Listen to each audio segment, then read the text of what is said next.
Interleague baseball continues tonight on a Tuesday in Baltimore, Maryland. The Rockies and the Orioles. Rockies trying to bounce back after losing 3-2 in 10 innings last night. Oriole Park at Camden Yards opened up in 1992, and they were the fastest team at the time to reach 50 million fans.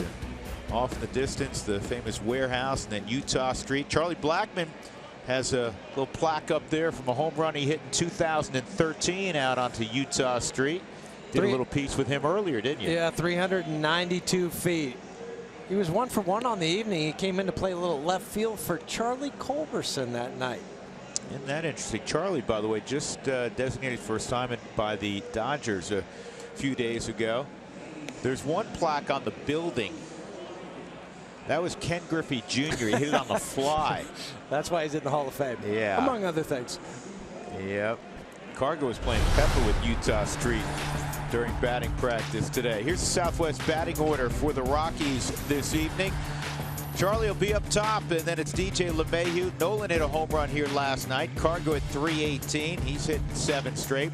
Trevor Story, David Dahl will bat 6th again in left field. Mark Reynolds, he had a good ball game last night. Daniel Descalso will once again be the DH, and Nick Hundley will be behind the plate. And there's the numbers on Chris Tillman. Unbeaten at home this year. In fact, he's 9-0 over his last 15 home starts. That dates to the end of the 2015 season. And the first pitch is in there for strike 1. And after the fastball, everything else, I mean, is intermixed. And he really came up with the big curveball. That was what he was known for, but he's put in the slider into play more. And so that's helped him. But being 6'5", it's hard when guys throwing like that, and then he'll really drop his arm behind his back leg and then come back over the top, trying to pick up where the ball's coming from. 1-1, good curveball again, and this one's pulled foul. The league against his curveball is hitting just 176, which is one of the reasons he struggled last year was his curveball wasn't as sharp. And they were hitting 339 off his curveball last year. So that's a huge drop off to figure out why he's doing it better this year. And it's just because he's throwing it down more than he was last year. On the outside corner, a fastball at 94. Charlie thought that was wide of the zone, but Corey Blazer rings him up. 1 out as we check the gloves for Baltimore. They're a solid defensive club. Manny Machado, you know his reputation. He's spent about half the time this year at shortstop when J.J. Hardy had the broken foot. You know who's back is Hyun-Soo Kim. He's in left field, just activated off the DL today. Andrew Jones and Trumbo, who was at first base yesterday. Trumbo's now in right field. Wieters making a 2nd straight start after missing 6 ball games. Here's LeMahieu. And that fastball's in, ball 1. Chris Tillman has that classic pitcher's build. Well, and he just stands to the side, too. So, I mean, this is kind of what John Gray has gone to, too, where it's not just stand on the rubber, bring the hands up behind the head, spin on it, and then go down to the plate. It's just a modified windup. DJ 1 for 11 in his career against the Orioles. And that's lined into the seats foul. 1-2 on the former LSU standout. 90 degrees our game time temperature, folks. And normally you think 90 degrees, you think, boy, that's pretty warm, especially after 7 o'clock in the evening. Folks, it's like Juneau, Alaska today compared to what it was yesterday. It is unbelievable. Yesterday, the heat index, what was 111? 111. It feels like it's 75 and balmy today compared to that. Now, if we didn't have yesterday, we'd say, you know what, it's toasty today. But yesterday was ridiculous. So you will still see people fanning themselves in the seats. It is plenty warm. I asked DJ about that earlier, and you know, he played his college baseball at Baton Rouge. He said it really wasn't too bad until it got into June when they were in the postseason.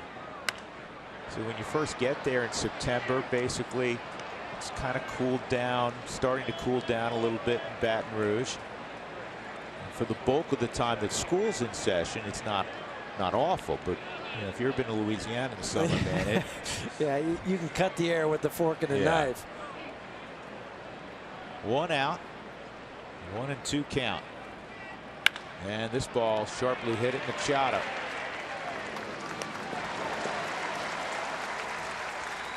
You have said that you really like the infield here in Baltimore. Yeah, the dirt is a little, or the grass, excuse me, is a little bit thicker, but the dirt, you know, Walt and I were talking about it. I was talking about it with DJ yesterday. The dirt just doesn't come apart. Some places you get the spikes where they're running, and then the dirt will start to pop up, but here it just stays so true, and it's really just a smooth, slick fielding area. Looks to me from here like they overwatered it, but maybe no, that's just the shine. That's just the color of the dirt, and maybe a little bit of the shine from the water, but the dirt here is naturally darker. Nolan hits it right at Machado. Tillman a 1-2-3 start. Chad Bettis will have the baseball when we come back to Oriole Park at Camden Yards.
Maryland, always busy, especially this time of year. Tourists galore. Rockies just here a few years ago in 2013. Adam Jones has established himself as one of the all-time Orioles. He'll lead things off for Baltimore tonight. And here's the Southwest batting order for Buck Showalter. Hyun-Soo Kim back in the lineup. He'll be in the 2 spot. Manny Machado, Chris Davis. Chris last year's MVP of the Baltimore Orioles. Mark Trumbo in his first year here in Baltimore. Jonathan Scope, Matt Wieters, Pedro Alvarez doing the DHing against the right-hander Bettis. And then J.J. Hardy. And Chad looking for victory number 9, Huey. 7-1 in his last 8 starts, as we mentioned, for the Rockies, but Chad has been 4-1 during that time. July has been a very good month for him, as well as the rest of the Rockies starters. They have a 3.96 ERA in July. And the first pitch to Jones is down low. More curveballs. He started out the year at about 6%. Now it's up to 12% during the game, so that's why its averages out to just 9 on that board. And it's a 2-0 count. You don't see many of those. Bettis sometimes throws too many strikes.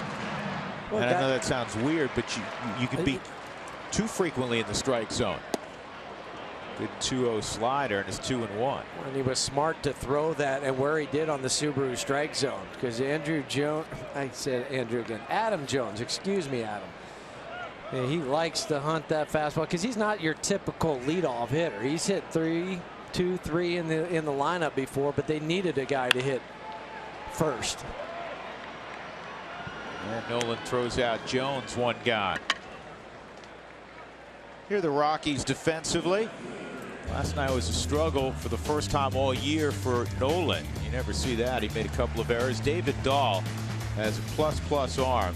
Had it on display during the Futures game and on the double early in the ball game yesterday by scope. He almost threw him out.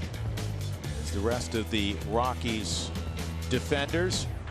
He threw that ball in the futures game from the outfield at close to 97 miles an hour. The guy threw that guy out at the plate. We showed the video yesterday. Cargo in right field has the third hardest thrown ball from the outfield this year. Blackmon coming quickly and is not going to be able to get there. It's a bloop single for Soo Kim in his return. Cargo threw a ball close to 97 miles an hour from the outfield. The hardest all year was Aaron Hicks at 100.5. I'm pointing all those out because the kid in left field's got a big arm. Well, if you're talking about being up in the upper 90s, that is a huge arm for a position player to be able to come up and throw something that hard, and the distance with which they have to carry the baseball. I mean, we saw it on yesterday on that throw to second base, and even today, DJ was kind of saying, was he out? Was he safe? I thought it was pretty close, and it sure was. Here's Manny Machado.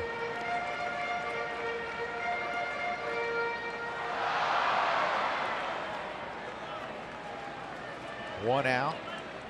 And Soo Kim's at first base.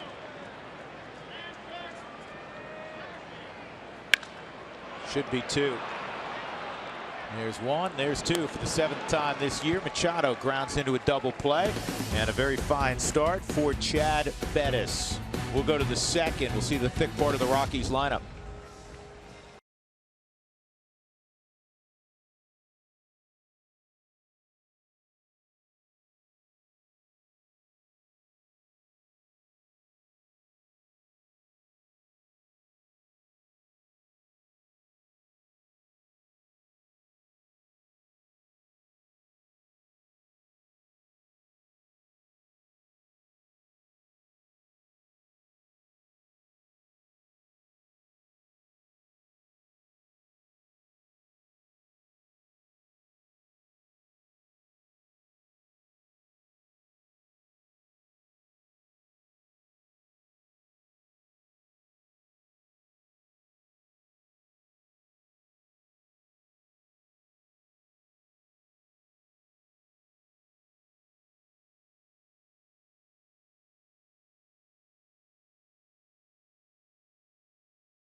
Score, and David Dahl is due up. Of course, last night he made his debut. He did not have his gear, so this is kind of wedding season still.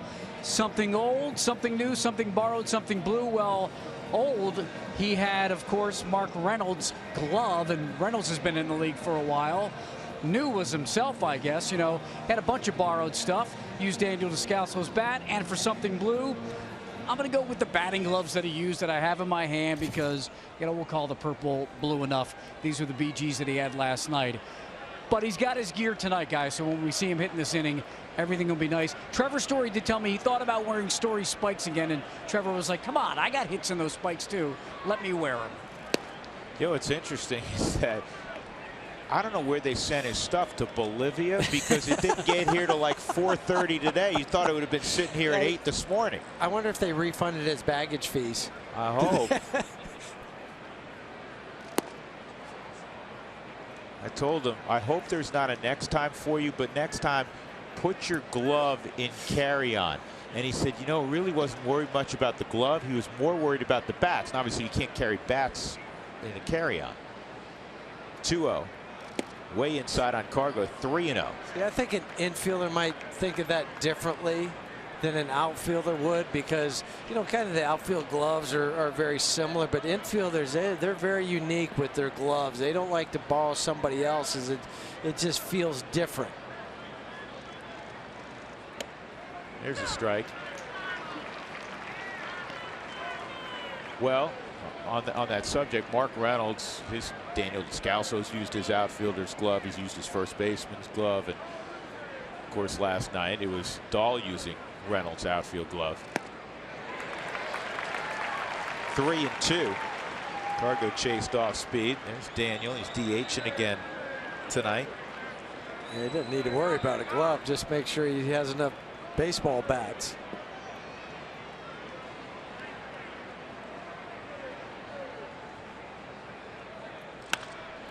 Cargo hits this ball in the air to left, and it'll be caught out there by the South Korean native Hyun-Soo Kim.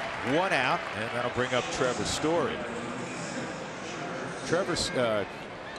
Christian Adames, we were chatting as he was walking through the tunnel on the way to the dugout yesterday, and he said, I have all my gloves. And he had an 11.5-inch glove for second. He had his 11.75-inch glove for short, and he uses a 12-inch glove at third. And you might think, what, really, a 1/4 of an inch, that makes it that big a difference? It does when you're talking about, especially moving over to third. I'm not sure so much about second or short, but you need that extra length on your glove at third base. And while we're talking about Christian Adames, a big happy birthday. Hit a 1/4 century today. Oh, 25.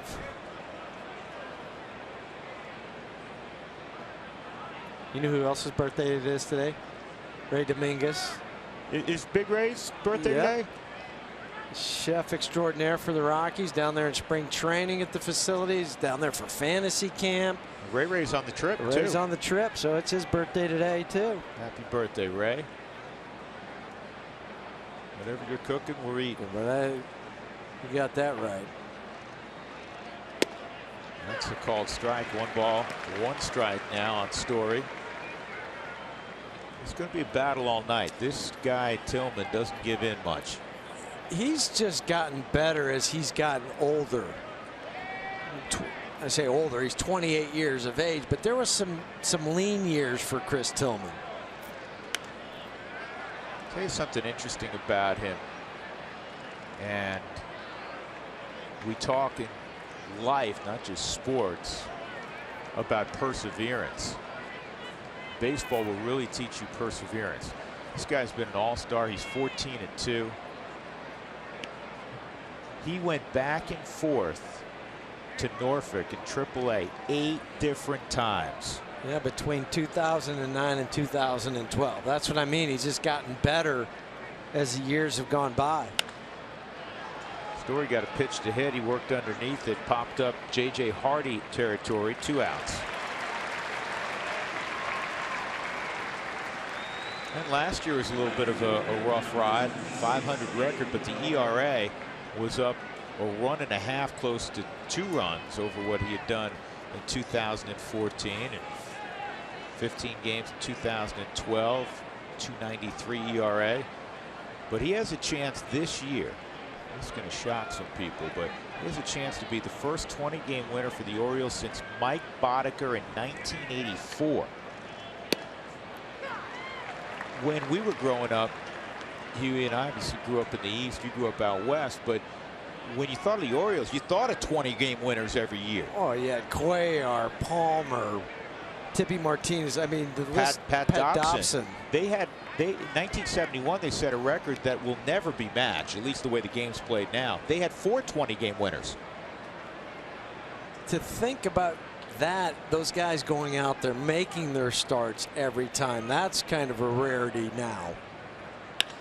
This ball's a base hit through the left side. David Dahl stayed back on the curveball, and Dahl has his 2nd big league hit. And we talked about it a few minutes ago in the open. Today he can get back to just playing baseball. He got some sleep last night. Yeah, mom and dad and his girlfriend are still here, but now it's about playing baseball. And being back where you're comfortable, over the top, Subaru Supermo curveball, and he just waits back. He started to go with the foot, that's fine, but the hands stay back in a great hitting position, and he takes the ball the other way. It's nice to have your own bat, too. Just that balance at the plate, it just feels natural in your hands. Tillman is tough to run on. thinking about Dahl taking off with 2 outs and a strike on Reynolds. Mark played a good ball game last night. Reynolds came to the plate 4 times, hit by a pitch, a walk, had that clutch RBI single to give the Rockies a 2-1 lead and score Dahl in the 7th. That was a 9-pitch at bat for Mark. And another strike.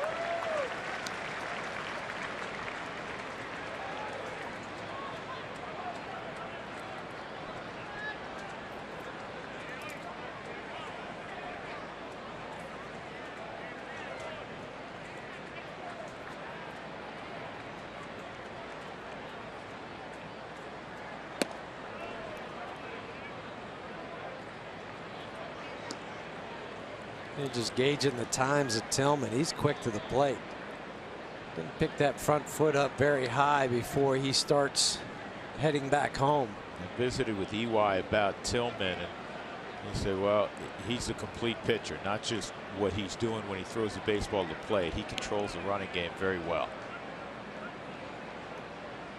1-2, and Reynolds is gone.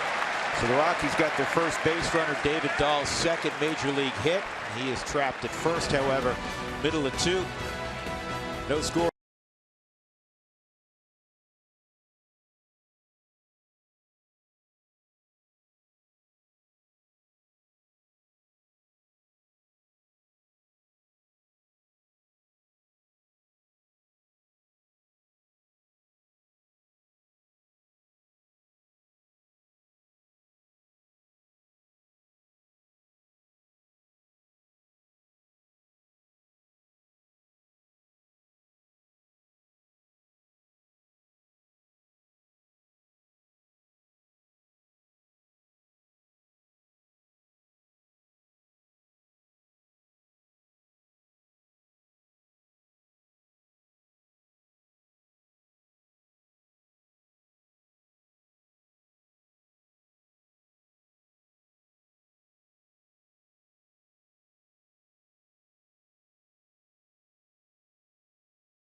The second inning, the bottom half of, and Chad Bettis will face Chris Davis, Mark Trumbo, and Jonathan Schoop. Fans, tonight's guest on Toyota Talk Takeovers, former Wyoming point guard and current Denver Nugget Josh Adams, out of what high school did he go to again? Chaparral High, I the believe. Wolverines. Yeah, the Wolverines. Of course, we know he went to Chaparral. It's where Huey's kids went as well. First pitch is in there for a strike. It's great to have Josh on with us this evening.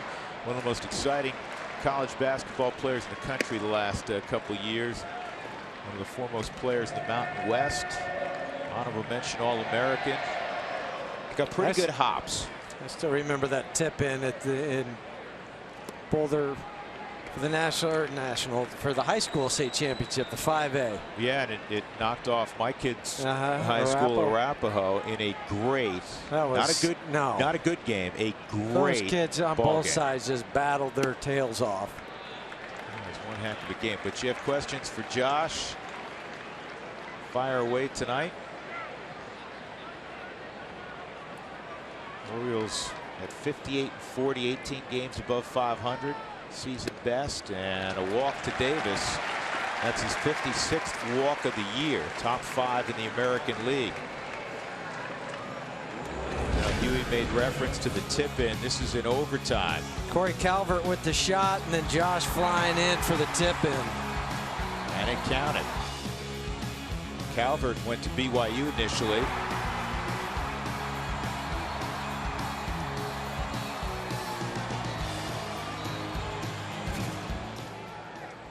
thing I love about, you hear me say this all the time, the thing I love about Josh Adams, he has that chip on his shoulder, the good chip on his shoulder. Yeah, you think I'm not that good, chip. Yeah.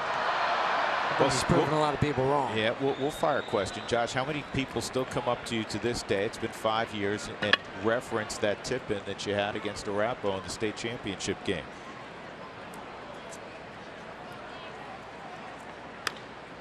This ball is lifted to shallow left.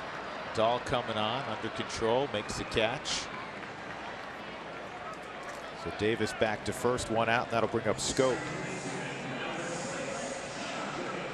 I'm always rooting for Dahl. Being a guy coming up from a AAA team is awesome. I know what it's like to trying to earn a spot. And I think if you can always play with that, I'm always trying to prove myself and Keeps never you get motivated. completely comfortable. Keeps you motivated. It keeps you in the off season when you're thinking, oh man, do I really want to go work out today? Yeah, because there's somebody else that's trying to work out and steal my spot. Good curveball from Bettis. You said that had to be part of the arsenal tonight, and that was a dandy. Well, especially against this ball club. They like, just like a lot of major league clubs, but if you don't keep them guessing and keep them off balance, they'll have a heyday. Davis a conservative lead. Schoop is behind 0-2. Just pinpoint control on the Subaru strike zone. First with the curveball, then that fastball. Schoop has not missed a start all year. Started all 99 games for the Orioles. Tonight for the Rockies is game number 100. And that just missed. They'll keep them honest. You can't have them diving over the plate.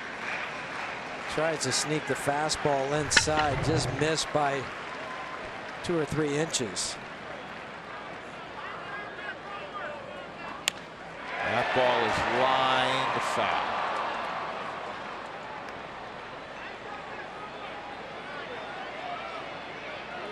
Tried to go back inside, but that ball cut. It wasn't just a straight four-seamer, cut too much back over the inner third.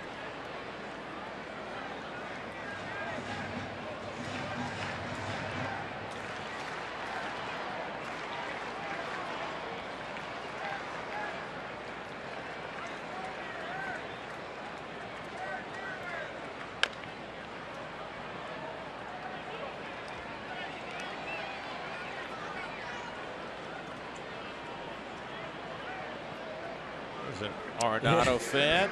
Saying, Nolan, find us. We got your jersey on.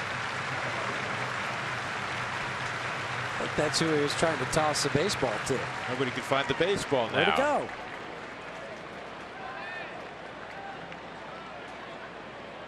Somebody found it.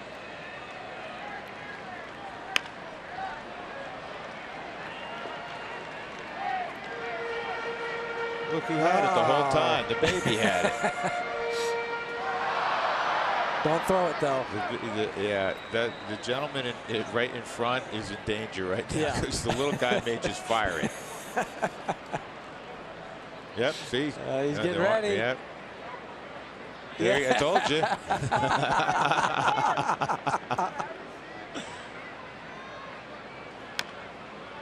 Good pitch by Bettis. Staying down with that two-seamer. Everything down on the strike zone of Subaru.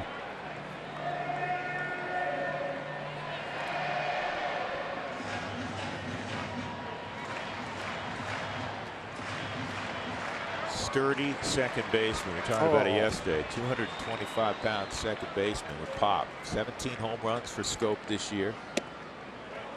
Go away, he wouldn't chase. 2-2. Jonathan from Curacao.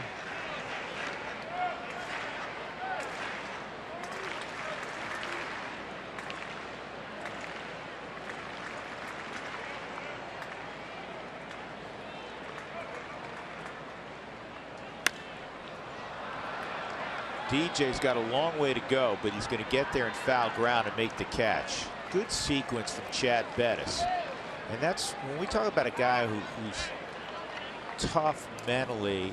He never gave in to Schoop. He was fouling a lot of pitches off, and then sometimes some pitchers will feed a cookie down the middle and they get hurt. Chad never gave in. That was a 9-pitch at bat, and it really was a battle the whole time because Chad jumped out 0-2 and then a few foul balls, but then he goes back in, gets on the hands, and the easy pop-up. Here's the catcher. Wieters, line drive, softly hit. That's an easy play for Story. Chad Bettis walked Chris Davis initially, no problem after that. We'll move to the third, still scoreless.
Baseball on Root Sports is brought to you by Subaru. Love, it's what makes a Subaru a Subaru. By CenturyLink, your link to what's next. And by Jack in the Box. It's back, the Portobello Mushroom Buttery Jack. Taste it before it's gone at Jack in the Box. It's unsafe to drive your boats at that speed. What on earth is going on? Especially in the harbor. Yeah, when you get out on the ocean, you're fine. Yeah. Where's Sammy Hagar? I don't drive 55. It's always a good show when we can work Sammy Hagar into it, huh, Dougie? Not a baby. Descalso takes a fastball right above the belt for a strike. And above the belt, folks, is about the top of the strike zone. Anymore. Chris Tillman has given up one hit. That was to David Dahl. Outside with that delivery. And his fastball will vary from 88, 90 miles an hour. He'll get it all the way up to 95, but he averages a 92, 93. This ball's lined to left, stay fair, just foul. Oh.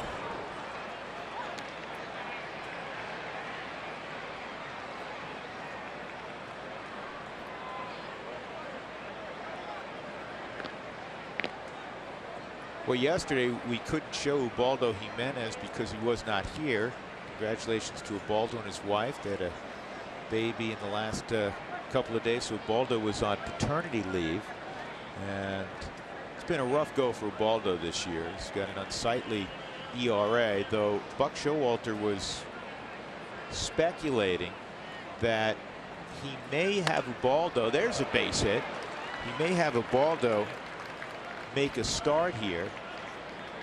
He's been down for a while, supposedly working out of the bullpen, but he hasn't really gotten work. And just to slow things down and give an extra day off for the rest of the rotation, because they don't have many days off. Well, Ubaldo last pitched on July 8th, so that is some time off.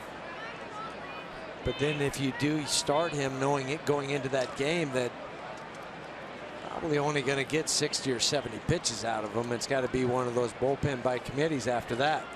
Here for Ubaldo, he's been an enigma since he left the Rockies. Initially, he did not throw the ball well for Cleveland. And then in his second season there, I was talking to Ryan Rayburn about this second season there, in the second half, he may have been the best pitcher in the American League. He had the lowest ERA in the American League in the second half. Rayburn said he was unhittable. He went from, you know, throwing in like the upper 80s to all of a sudden he got it back. And then he signed the big deal with Baltimore.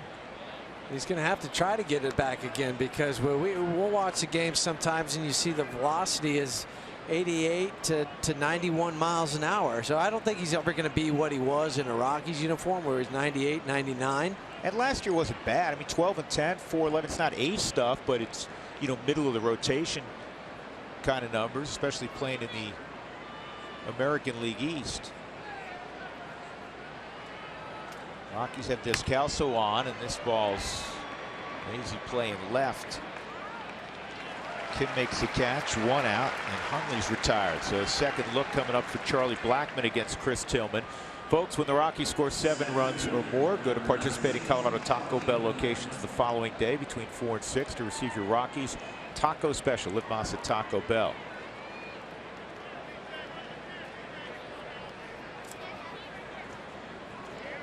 Charlie struck out looking his first time on a pitch that may have been off the plate.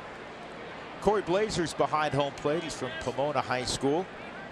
He's joined by DJ Rayburn at first, Vic Carapazza at second, and John Hirschbeck at third. There's a strike. And Huey, you were asking me before the ball game about DJ Rayburn and DJ LeMahieu. They're not related. They're to not. Answer your question. Now, is DJ Rayburn's first name, I mean, is it initials or is it David John Rayburn? I haven't done that extensive research. Okay. So I'm not sure. Dougie, get on that.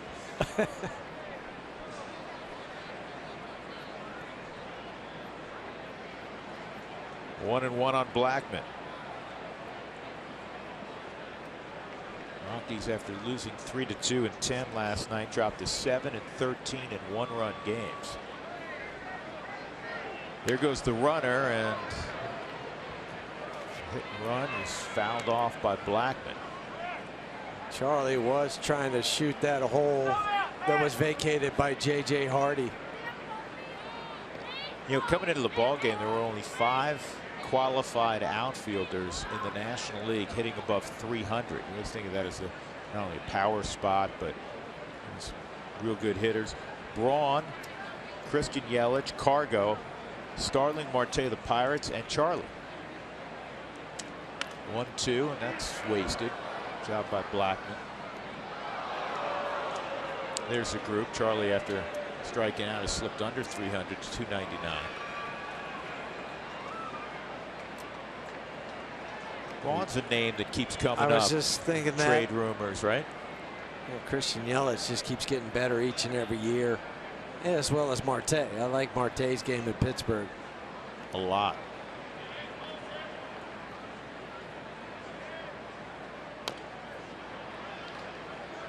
Foul tip. Charlie keeps the bat going. At bat going with LeMahieu on deck.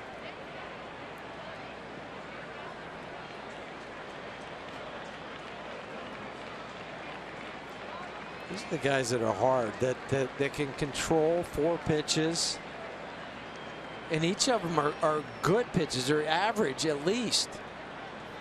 Because now, what does he throw? What do you look for?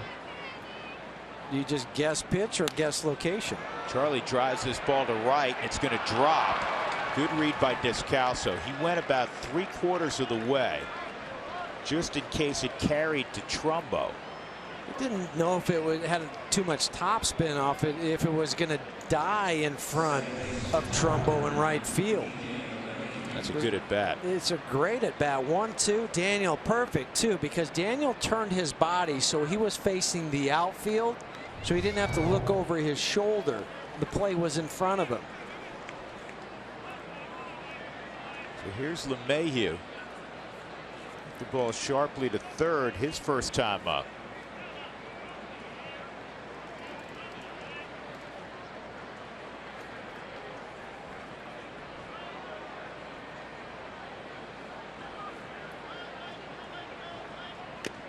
David John, third in the National League in hitting, behind Daniel Murphy and Wilson Ramos, the two Nationals. Almost the catcher still hanging in there. And the two other guys we talked about just a moment ago, Braun and Yelich. We'll be right back in this area when we go to Washington in a few weeks.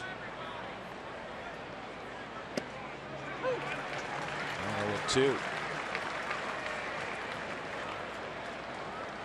DJ must have been looking for something else. He piped a fastball. And in the same spot that you just took a swipe at it on the first pitch.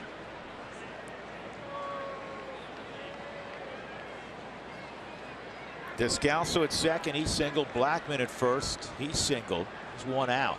No score. DJ got another fastball. This one at 95. That's what the good ones can do. They can reach back for an extra mile or an hour if they need it. That's what Tillman to be a 14-game winner so far, tied with Chris Sale, who also has 14 wins.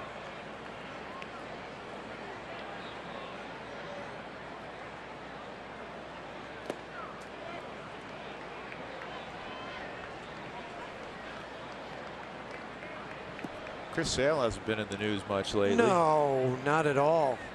He really enjoys wearing those throwback uniforms. 14-3 for Chris Sale.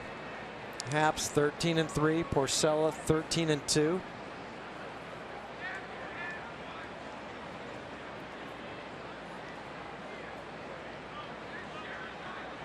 One-two on LeMahieu.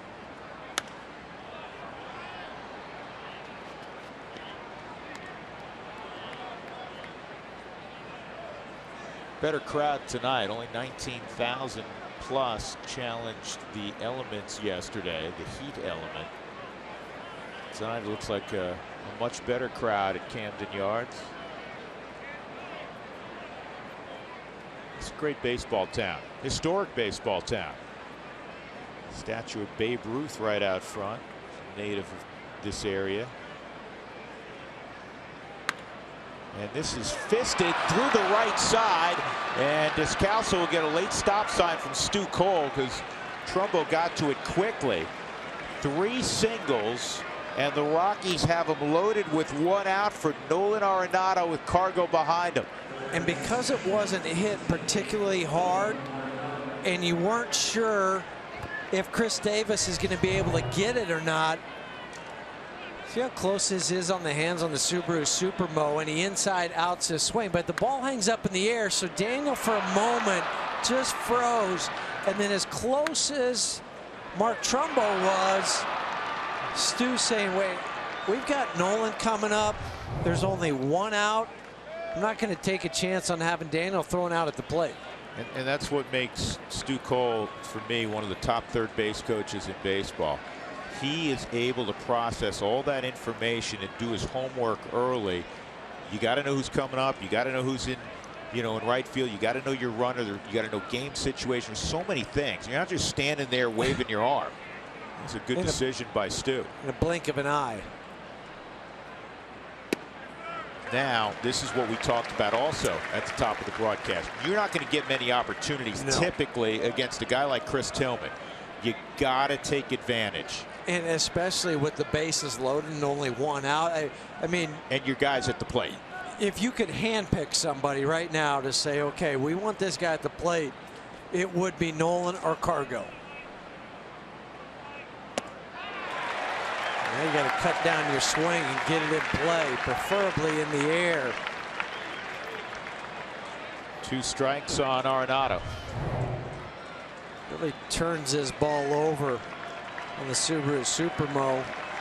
There's a changeup, but it had some more of the split finger dive to it. Didn't it look like a splitter? It did, but I think his hands are just so big that when he finishes it gives that appearance.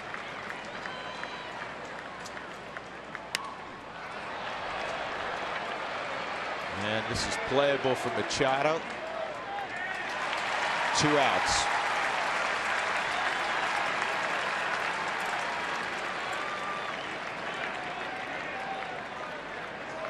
Well, now it'll be up to Cargo. Cargo hit a fly ball down the left field line that was caught by Young-Soo Kim.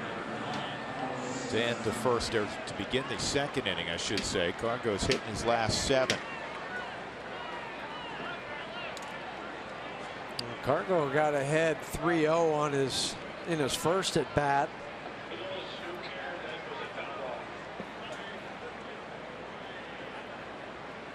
Tillman facing the Rockies for the first time in his career, so most of the Rockies have not seen him. They got a fastball out over the plate, fouled it back.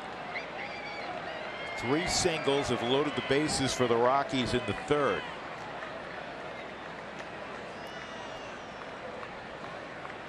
Josh, I hope we see one of those right now.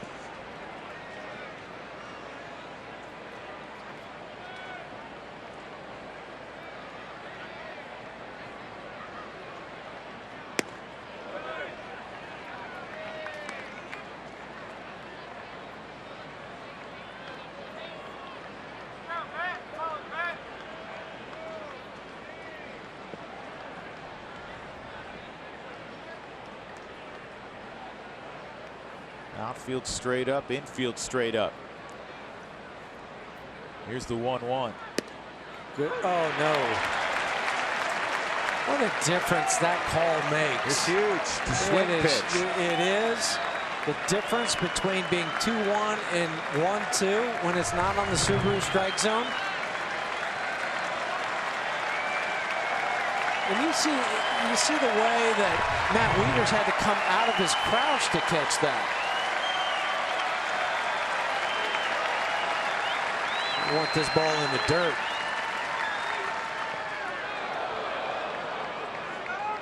That made that take so much more difficult. You probably don't get that pitch if it's 2-1 as opposed to 1-2. And you probably don't even get that check swing from Cargo if it's 2-1.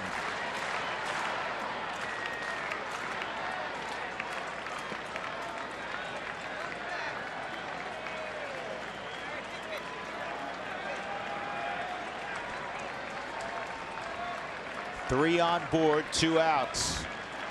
2-2.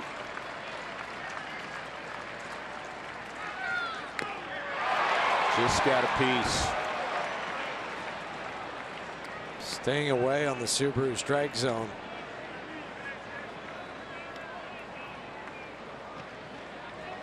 But away's okay for Cargo because he can cover that pitch. Descalso at 3rd. He led off with a single. Blackman's at 2nd. He singled. LeMahieu singled.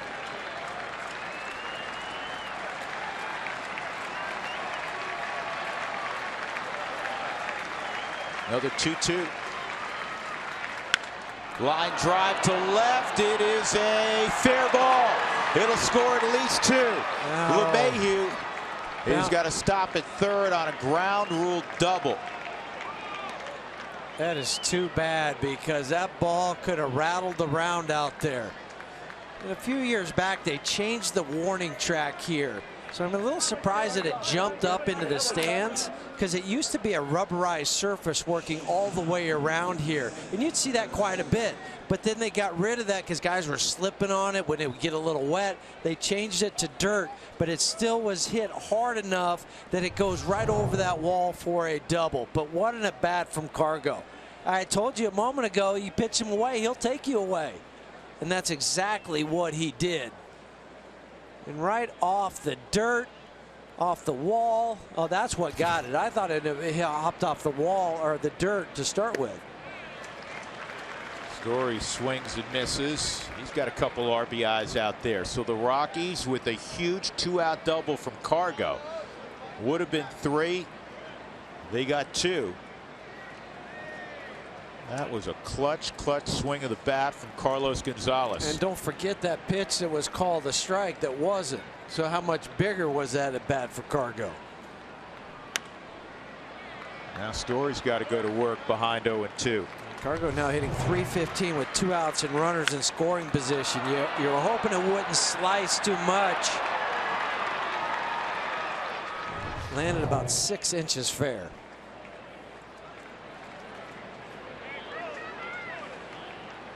Now, DJ, just keep your eye on if he throws that curveball down in the dirt. Be ready to take that good secondary lead.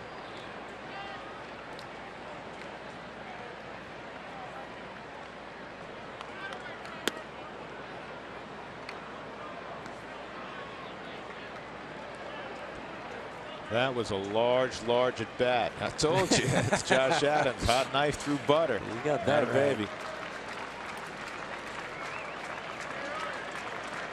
His last 3 outings, he's given up 1 run in 7 innings in each of his last 3 outings. That's how good Tillman's been. Unbeaten at home. Story.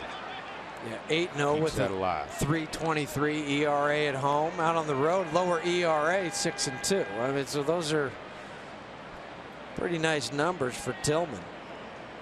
In his 12 starts this year, the Orioles are 12-0 at Oriole Park.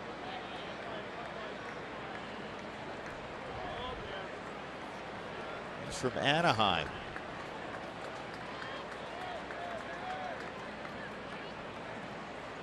He's had to work hard this inning.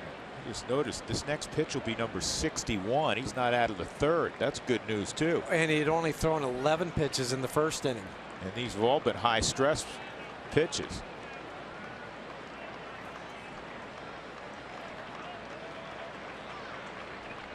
Story rips a base hit. Cargo around 3rd. He'll score. 4-0 Colorado. Trevor Story coming through. All of this with 2 outs. 62 RBIs for Cargo, 71 now RBIs for Trevor. And Dave Wallace will have to make an appearance at the mound. Boy, did they grind through some at-bats there. And this at bat, you're behind the count 1-2, and then when you get a mistake pitch like this was, because it's a belt high changeup. I mean, you look at that, it doesn't get any prettier than that on this swing, and where that ball was, your eyes just light up like a Christmas tree when that happens. You just say, thank you for hanging a pitch to me. I'm going to make you pay, and Trevor did. 4 runs in this inning. After the pop-up by Nolan, yeah, you should be excited, but the pop-up by Nolan, you think, oh man, we're going to let him off the hook. No siree.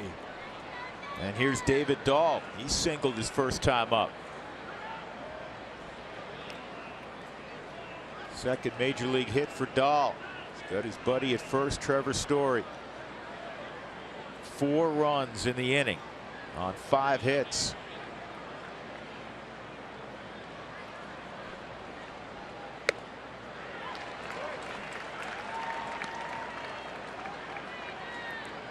You said it a moment ago, Drew, what Tillman has done in his last 4 starts. He had gone at least 7 innings and only given up one run in each of those 4 games. And now you throw a 4 spot on him here in the 3rd inning. There goes Story, and it's fouled off. That's right. Keep the pressure on. Love some of Story's comments about his close friend David Dahl. He said when we started rooming together last winter and all through the spring, and he also rooms with Ryan McMahon, who's one of the top prospects for the Rockies, corner infielder, Hartford. He said, I want to live with guys that have the same dream and the same work ethic that I do. This is loop to shallow right, and Schoop gets there. That'll end the inning. What a productive inning with 2 outs for the Rockies. Cargo drives in 2 with a double, and then Story, also behind in the count, drives in 2 with a sharp single. Rockies leading Chris Tillman and the Orioles 4-0.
Our Veracity Networks viewers from Provo, Utah. Thank you for watching the Rockies on Root Sports. Be sure to tell us where you're watching from this evening on Twitter at RootSports_RM.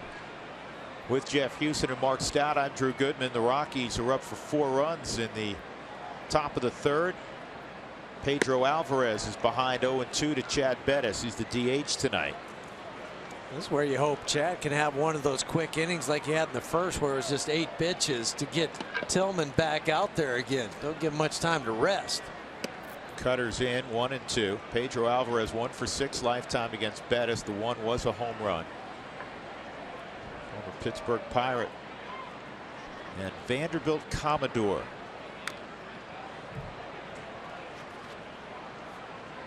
Pedro's New York City kid.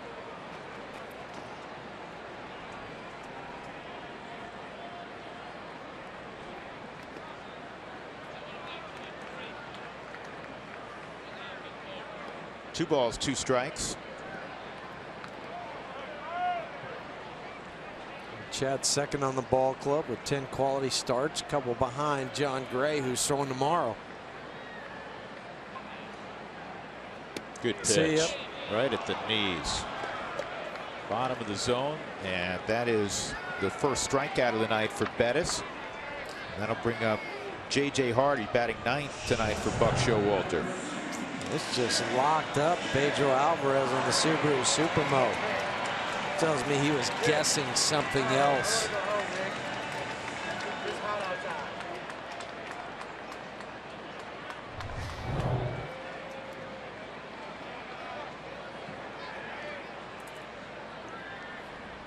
Hardy takes ball 1.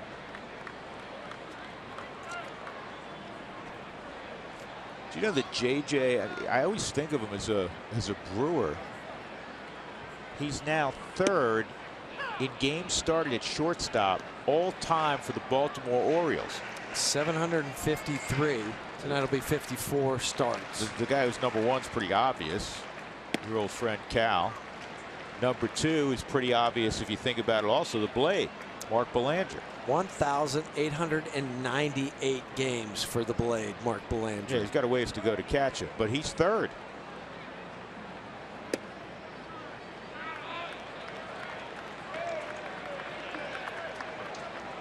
Three and 1.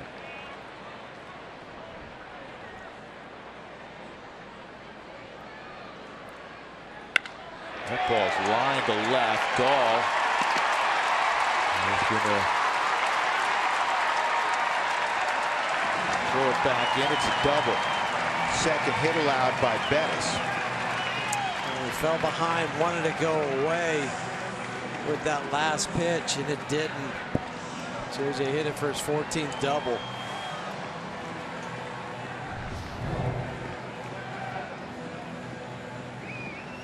Bars out with that front left arm. Still pretty powerful coming through the zone.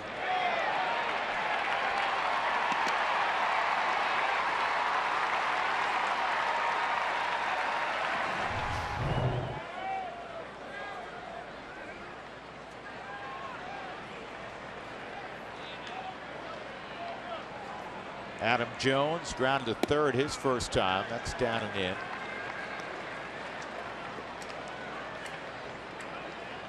Jeff Francoeur the other day with Atlanta was talking about the Rockies' young pitchers, and he was mentioning John Gray, and then unsolicited he said Chad Bettis is really good stuff.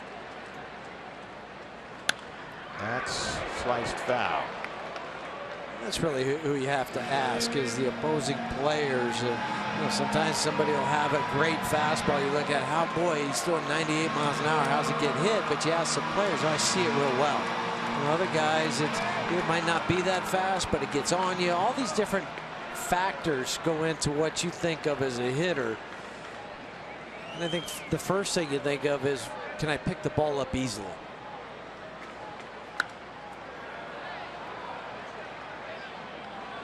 How about Hardy being on all-time lists? This guy Adam Jones is on virtually every all-time list now with Baltimore. Just moved past your former teammate Rafael Palmeiro in the all-time Baltimore RBI list. over 700. 1-2 on Jones. Good block by Hundley. Well, the pitcher tonight, Tillman and Jones, both came over from Seattle in the trade for Eric Bedard.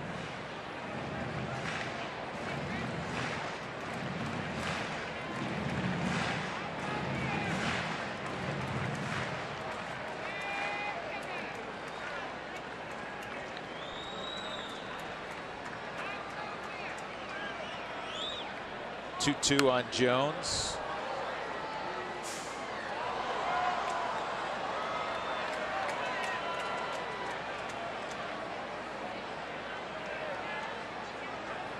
Why is it that every time a player like Adam Jones is coming up on another milestone, Dougie looks at me and grins because there's some name, some nickname that he gets to use. Baby Doll Jacobson's next on the list for Jones. He just likes getting those names in. Yeah, the Oriole all-time RBI group. Baby Doll Jacobson 10th on the Orioles all-time list. When did he play? Anybody with the nickname Baby Doll played prior to 1950. I can assure you of that. 1915 to 1926. There you go.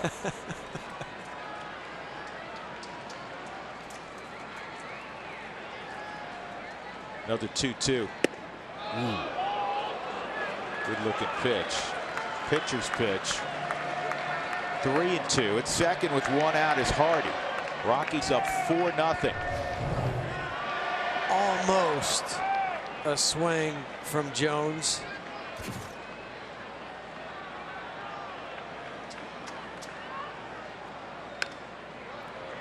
Went back in there again. He's got some good movement tonight on the baseball. We've seen it with here at this at bat with Jones. We saw it in the second inning with Scope.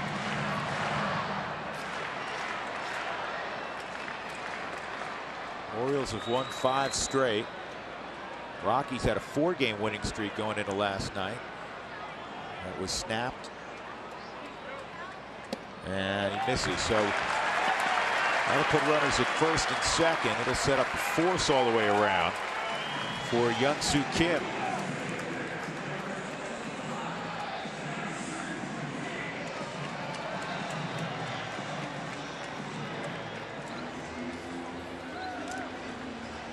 The first 10,000 fans through the gates for the Rockies versus the Dodgers game on August 2nd will receive a coupon for a Hebrew National Dollar hot dog.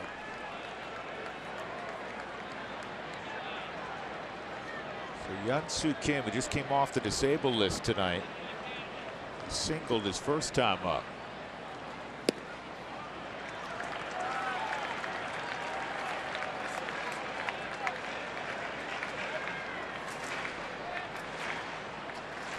On the DL with the right hammy strain.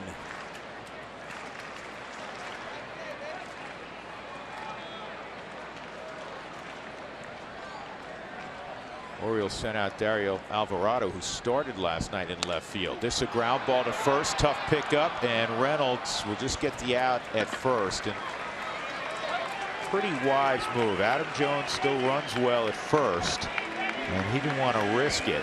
I think the other thing too for Adam Jones is the path that he was running towards second. Mark didn't have a good angle to throw to Trevor, and so he was worried about hitting him in his back. And Jones takes off, and then I'm sure he veered out a couple feet into that lane, so Mark didn't have the proper angle that he wanted to throw, so he just got the out. Savvy veteran play. 2 outs, and here's Machado.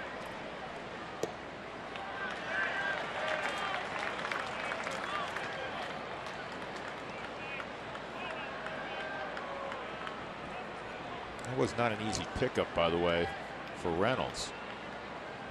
Well, he had one of those at home the other day too that kicked off his glove. 2-0 on Machado. That could have been a strike on the Subaru strike zone. At the top of the zone.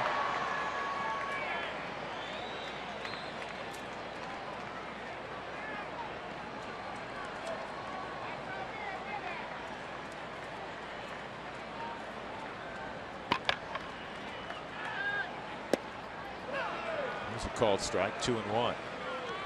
Machado hitting .312 on the season. He's hitting .312 against righties. He's hitting .312 against lefties. Three-time All-Star Manny Machado.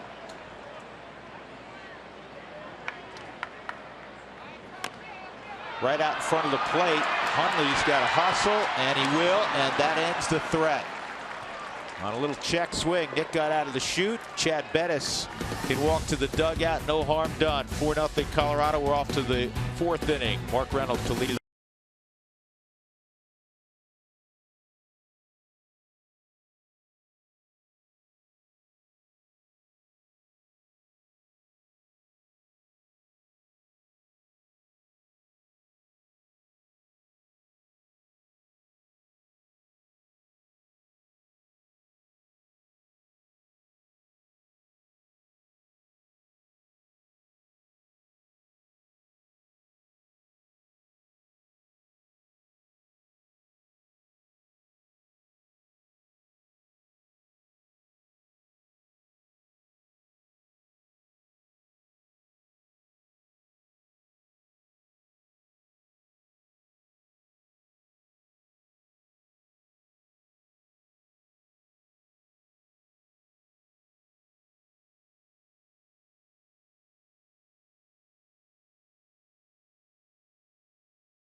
Spring training, and they spent the next year undoing a lot of those moves. Did you see what Upton had to do since they were playing in Toronto, but he was just there as a visitor? He had to go back to the border and then to get a different work permit to be able to then go play for Toronto. That's not something that happens every day.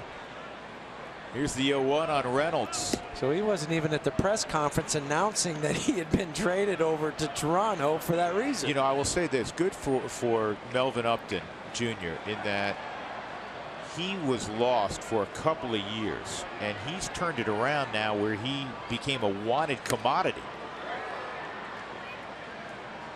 San Diego's picking up a lot of that contract, all but about $5 million. But for Toronto, they get a player now that has speed, power. He's hitting again, can play great defense. Tremendous defender.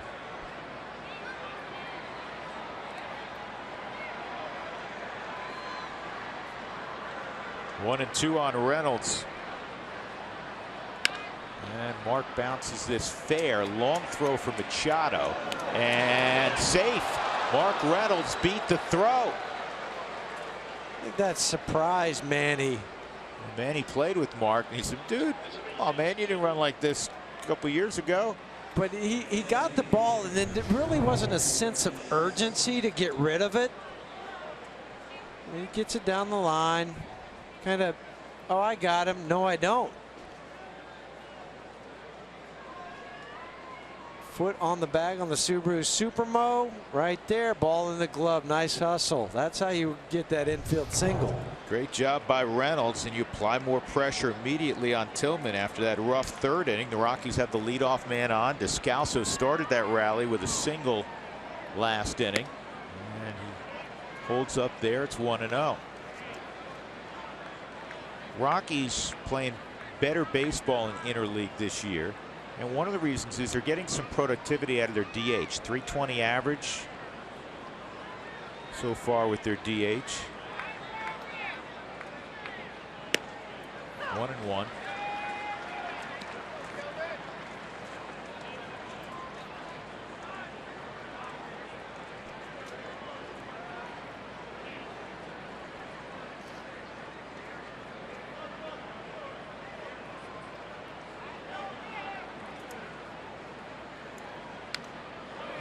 Rockies in the 7-8 hole this year have actually produced nicely. They have an average just under 275 in those two spots in the lineup, which is one of the top 2 marks in baseball. The Royals have produced a little bit higher batting average than what Walt's gotten out of the 7 and 8 spots. Part of that was DJ LeMahieu early, batting 8th. Yeah, with DJ to be able to lock down that spot.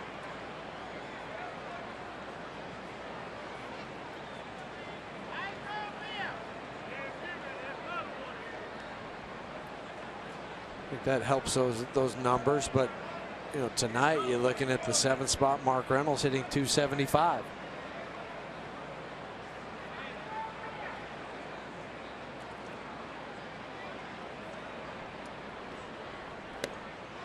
Descalso went 1 out.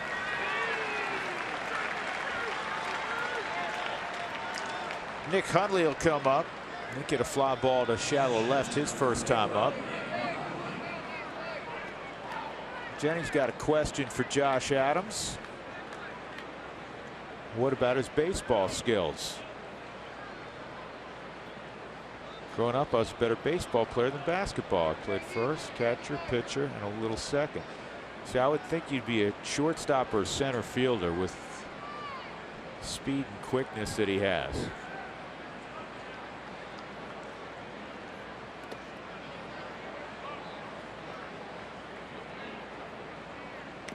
It's just an athletic family. His brother Jordan played at Western State.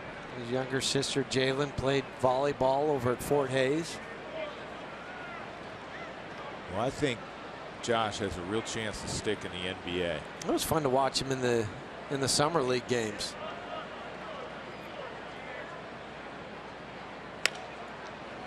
That's a fair ball, and Machado starts a fancy 5-4-3. Who'd that look like?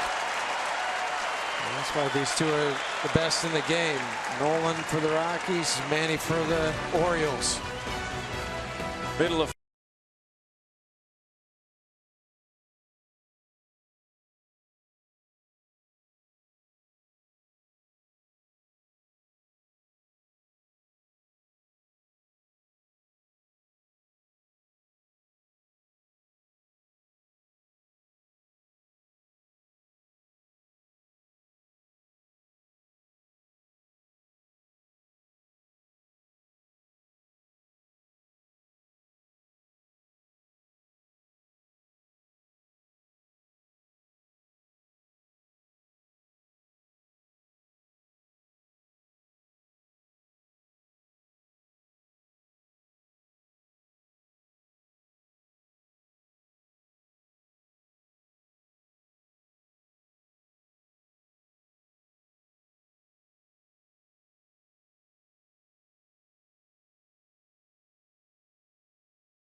Hundley had to put the gear on. He made the last out. In the last half inning, he made a nice play at catcher. He played 50 games here for the Orioles when he was traded in 2014, and he played for Buck Showalter. I asked him about that experience. I learned a lot. John Russell over the bench coach was a very, very good baseball smart. I played for him in the fall league. He was the manager in the fall league on our team there too. Very good catching guy too. So I learned a lot in the short time I was over there. Huey, I know you know a lot about John Russell. Of course, he managed in the big leagues. I remember when he played for the Phillies, but Nick went on to say that was his favorite summer thus far. That was a winning team that went to the postseason. Well, JR is a smart baseball guy. I played with him with the Texas Rangers, knew a lot about hitting too. He'd be kind of the guy I went to as a player when I say, hey, JR, what's going on? And he could break it down. But he also caught Nolan's 6th no-hitter, Nolan Ryan's 6th no-hitter. That was the first time he had ever caught Nolan, and he catches a no-hitter. How about that? Memorable day. Yeah, not too shabby.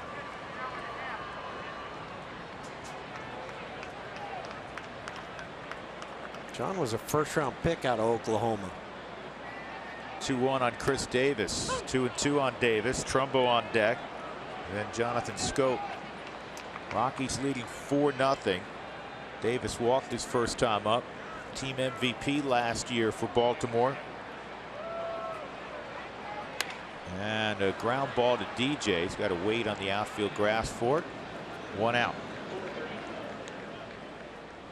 Here's Buck Showalter's staff. Scott Coolbaugh, for covering him when he was playing in Oklahoma City. Hitting coach Dave Wallace, the pitching coach Wayne Kirby. You know Wayne. Brother played in the NFL. Yeah, 10 years in the NFL. Bobby Dickerson's at third. John Russell, we were just discussing. Tom Cheaty's in the bullpen. John Russell and Scott Coolbaugh both played with the Rangers at the same time. Coolbaugh came up after they traded Steve Buechele away. Curveball to Mark Trumbo, misses. Trumbo announcing his arrival. First game with Baltimore this year, he went 4 for 5. I'm here. It was fun watching Trumbo and Mike Stanton go at it in the home run hitting contest, Derby. Stanton won that second round 17-14 over Trumbo. Trumbo was the first seed because he had the most home runs coming in. He beat Corey Seager in the first round. He had to work for that first round victory over Seager.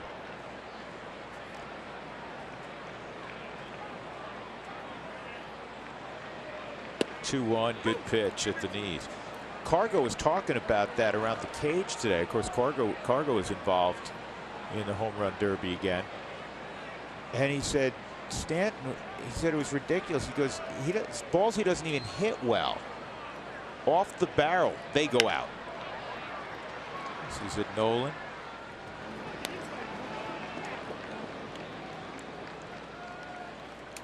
A lot of ground balls tonight. From Chad Bettis, 2 outs in the 4th. Then Jonathan Schoop will come up.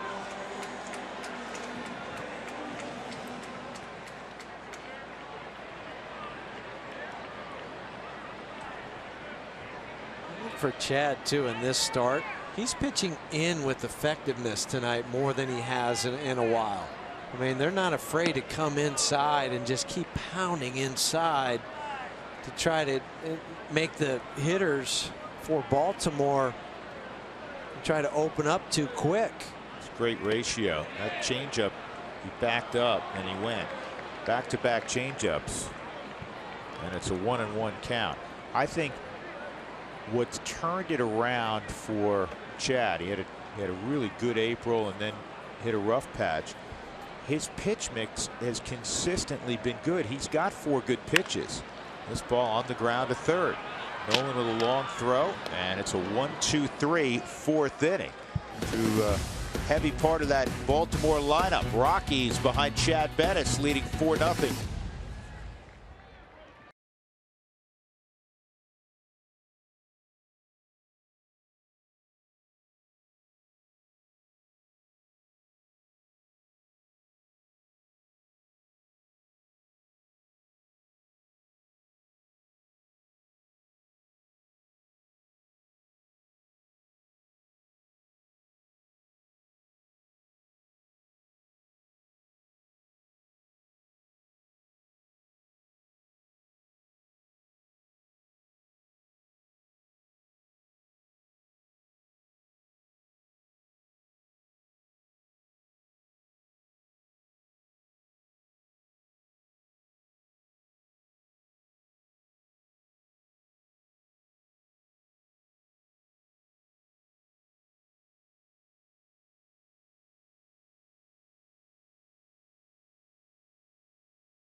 On Root Sports is brought to you by Southwest Airlines. Book your low fare now at southwest.com.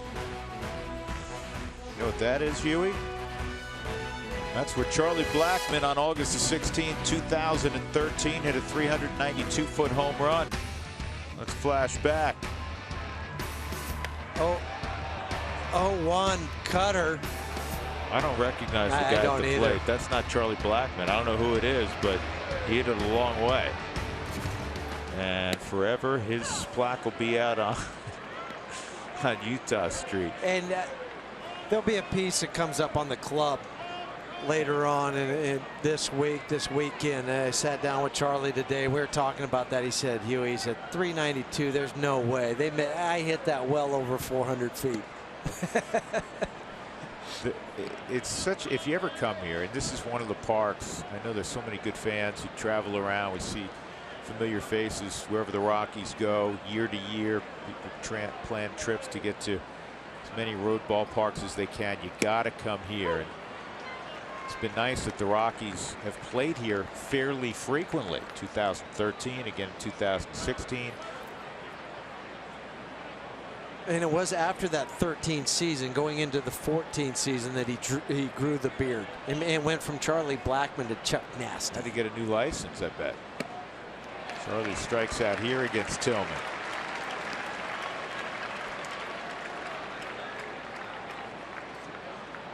But you got to come to Camden Yards, Utah Street in front of the warehouse. Ballpark's great. I was talking to Mark Reynolds about playing here. Said you enjoyed it. He goes, I loved it. Played 290 games in an Oriole uniform.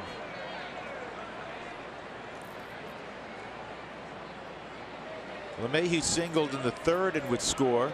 Rockies got a 2-out double from Cargo to plate 2, and then a 2-out base hit from Story to drive in 2 more. DJ with a 1-out knock. He's 2 for 3 against Tillman. That's what you get when you don't shift on me. Rockies have out-hit Baltimore 8-2.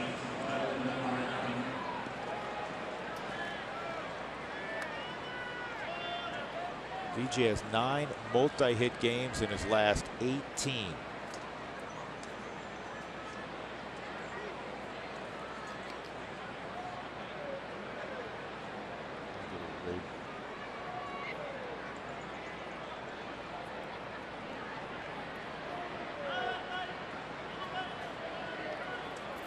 Nolan's 0 for 2.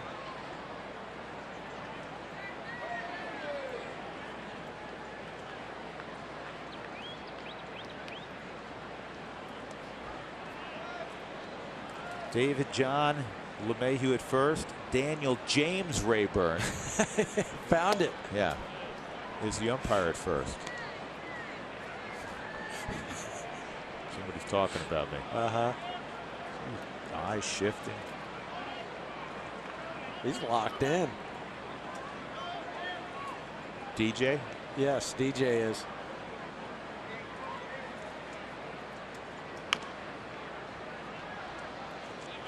Tomorrow for Nolan, because I have a sneaky suspicion he's going to be in the lineup, will be game number 500 in his career.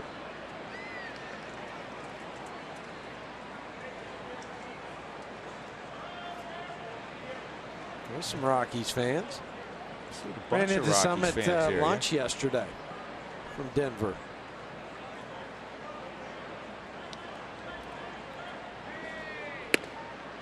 So they came here to Baltimore, catch these games. They're going to go up to Boston, see a game there. On the way back, they already caught a game in Wrigley. On the way back, they're going to catch a game in Kansas City. I mean, they're just kind of making a big loop. Seeing all these ballparks. That's a great road trip. Long road trip. That's long.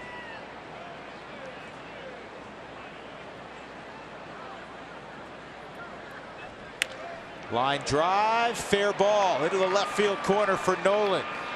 LeMahieu, he's going to get a green light from Stu Cole, and he will score easily 5-0 on the double by Nolan Arenado. RBI number 78 for Nolan. That will increase his lead in the National League. Already was first, third in all of baseball. It was only a matter of time before Nolan was going to get involved. It was like a changeup again. That's the same pitch that Trevor hit the single for, driving a couple runs. Nolan drives in DJ all the way from first.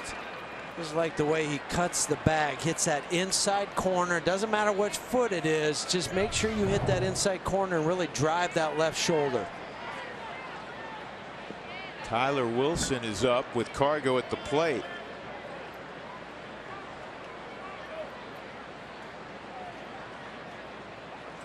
Whatever happens tonight, if this whatever occurs, and hopefully it's a comfortable win for the Rockies, the biggest at bat of the night was taken by number 5.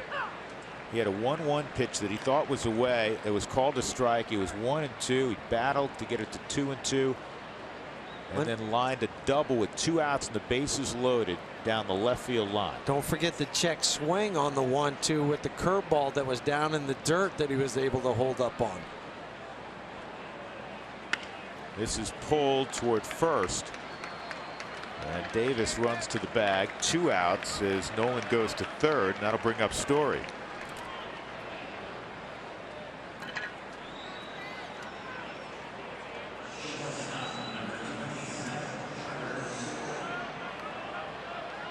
He's already given up. Tillman has 5 runs, or 1 more than he had given up in his 4 previous starts combined.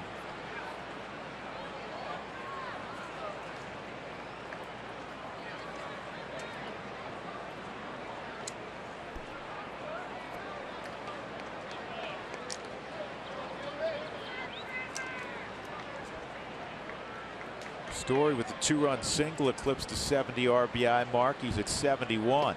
And this goes through. Here comes Nolan. He's going to score easily. 6-0. Thank you very much. That's right.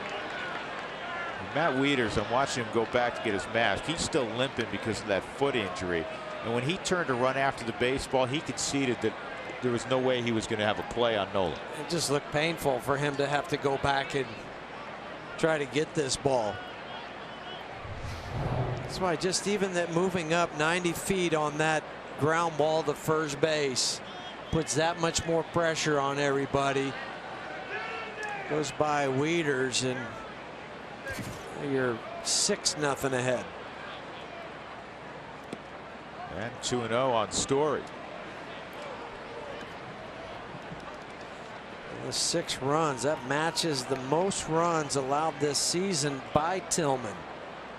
He came in a no decision on June 25th against Tampa Bay. He gave up 6 runs in 5 innings in that game.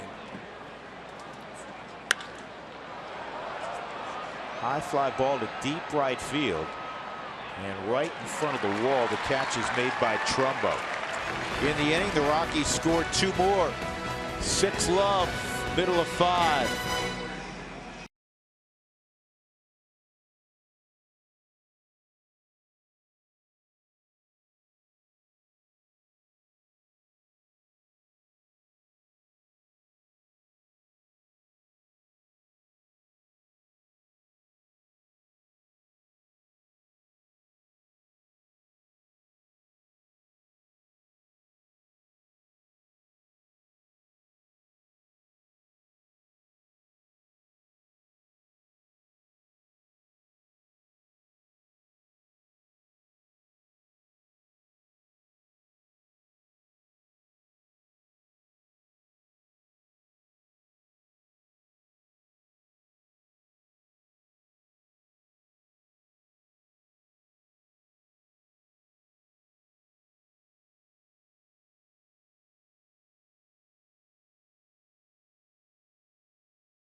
Clean, crisp Coors Light.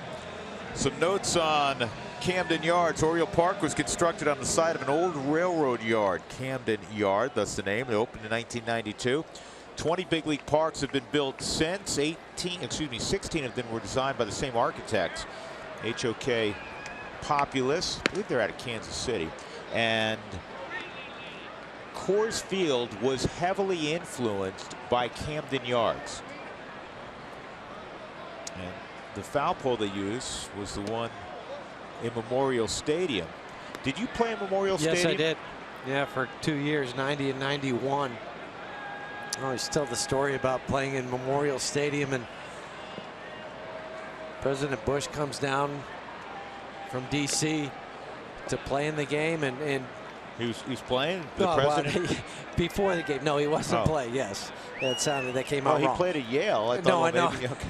But he comes down, and I'm talking about light poles, and I just remember the snipers climbing up the light poles during batting practice, and then we're sitting up there during the game. You couldn't see them, but I knew they were there. It's kind of unnerving. I figured it's a pretty safe place, though. That would be a very safe place to be. That's what I remember about Memorial Stadium. You told me that story before. That's right. I remember something similar when President Bush's son, next President Bush, came to Coors Field. This is popped up middle of the infield. Story makes the catch. And the same thing going on the top of the scoreboard at Coors Field. You remember that? Yes.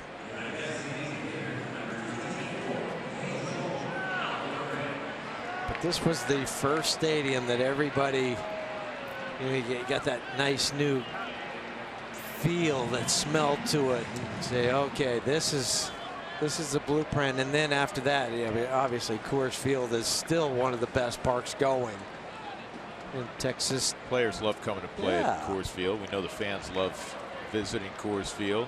The ones that are regulars and the ones that are doing, as we were describing earlier, travel around the country and check off ballparks. 0-1 on Pedro Alvarez, and good sinking fastball. Bettis has the whole arsenal going. He's allowed just 2 hits. 1 out in the 5th inning. 6-0 Colorado.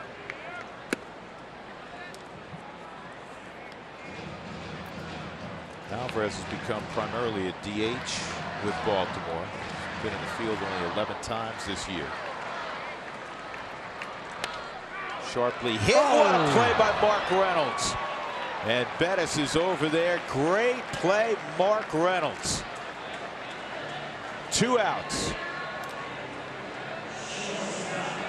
This ball was hit hard, and it took cat-like reflexes for Mark to reach out, dive. And once that happens, then it becomes just an easy flip to the pitcher going to the bag because it was hit so hard.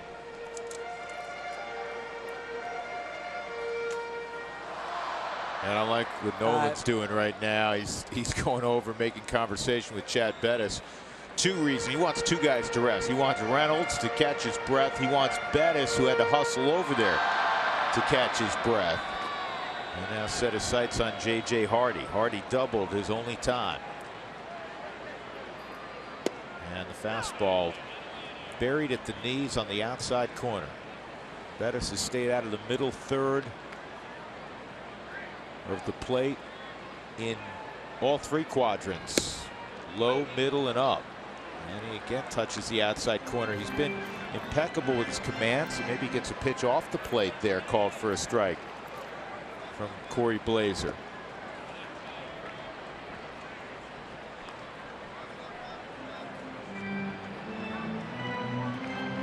I said 3 quadrants. That can't be. That wouldn't make sense. So 3 spaces of this, of the 3 middle areas of the strike zone. You know what's that? I knew what you meant. Yeah.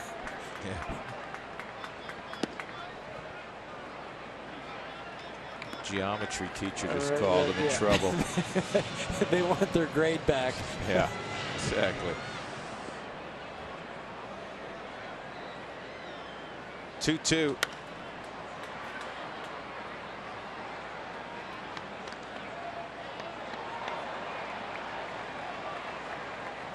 That was Nice grab. Snazzy catch with the glove. A young Chris Sabo. Well,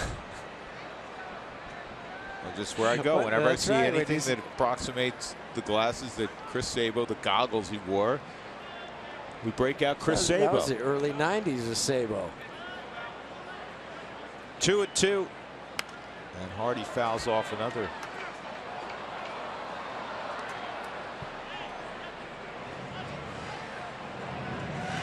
Dan Worley.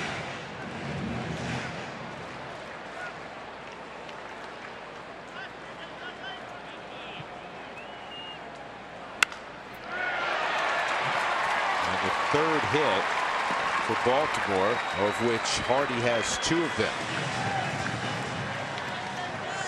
The next Fan Friday is August 5th, and the first 10,000 fans receive a Fan Friday Rockies baseball cap courtesy of KOA News Radio.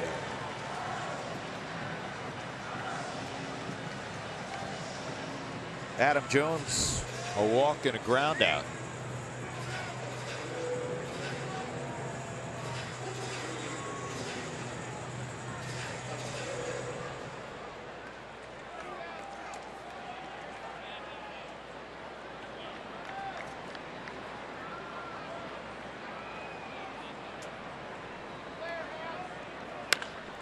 This ball's launched to left field by Jones, and it's gone.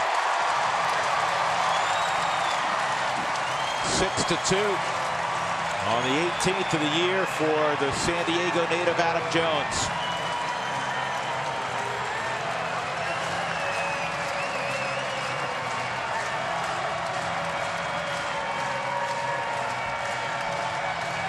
Adam had 11 home runs in the month of June. Now this is his 18th.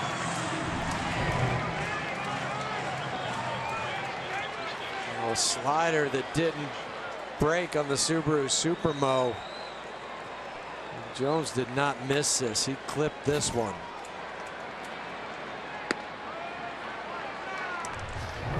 He knew immediately off the bat it was gone. Just how far was it going to go? All those home runs he hit in June. This is just the second one he had hit in July.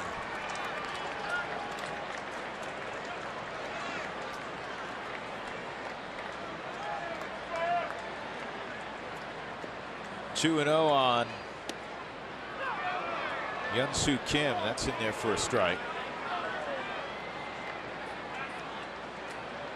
Adam Jones, you could mark him down for 25 to 30 plus home runs every year. Change up 3-1. Most career home runs by an Oriole after beginning their career with another team. Jones trails only Rafael Palmeiro. Rafael did a lot of damage with the Rangers. That's in. And now 3 straight of reach with 2 outs. You see a visit from Steve Foster.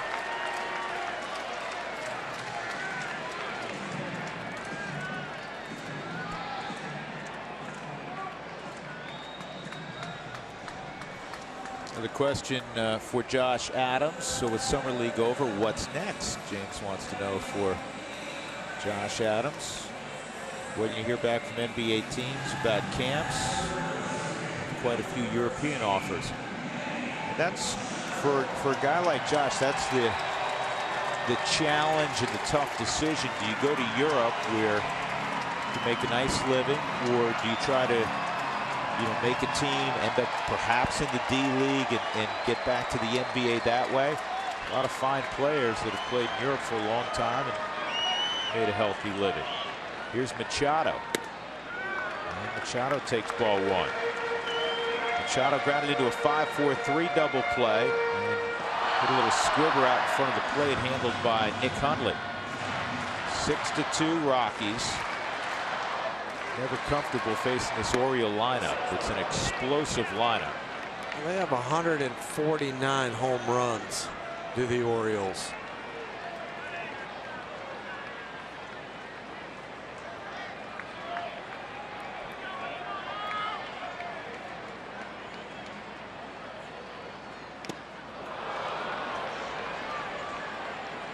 Good curveball, 1-2. And there's the Baltimore Orioles atop the big leagues in home runs by 7 over Toronto. Seattle's a surprise that they're on there, especially playing at Safeco. It helps when you have Nelson Cruz on your club. Yeah, but for Safeco, you're right. That's Death Valley out there. Nelson Cruz led the American League in home runs with the Orioles a couple years ago. 91st pitch coming up. Good one. Strike 3. Machado caught looking. So Baltimore gets a couple runs on the board on the 2-run home run by Adam Jones. We are through 5. The Rockies 6 and the Orioles 2.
Jones just hit his 18th, and that got the Orioles on the board. The guys are talking about how the O's have 149 home runs this season, tops in the majors.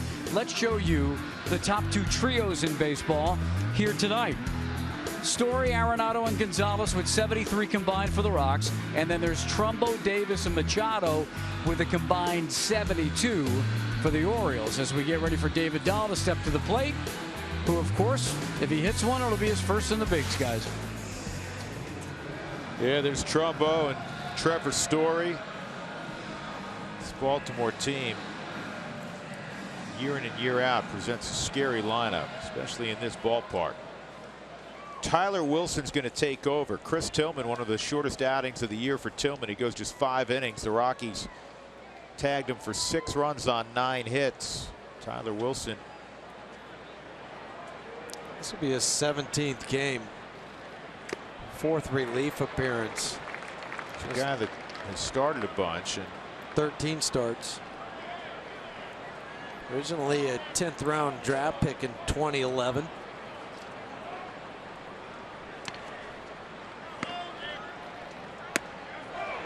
Dahl chases up and he's behind 0-2.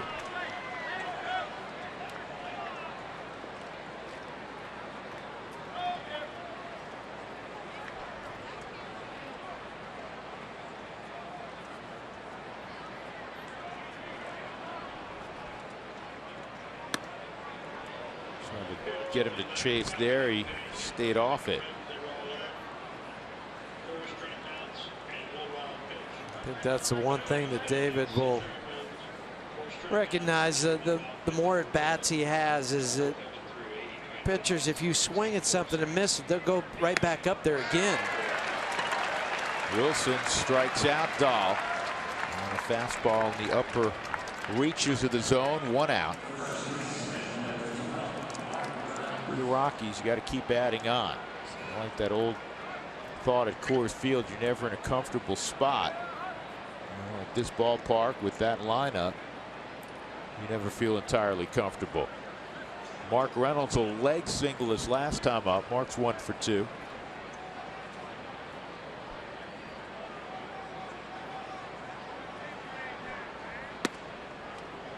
Tyler Wilson's out of the University of Virginia.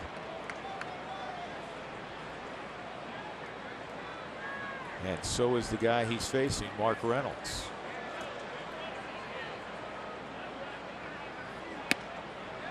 Curveball for a strike. Just snuck in that top corner of the Subaru strike zone.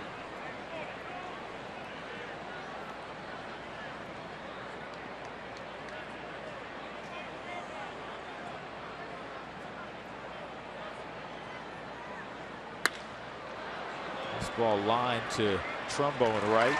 2 outs.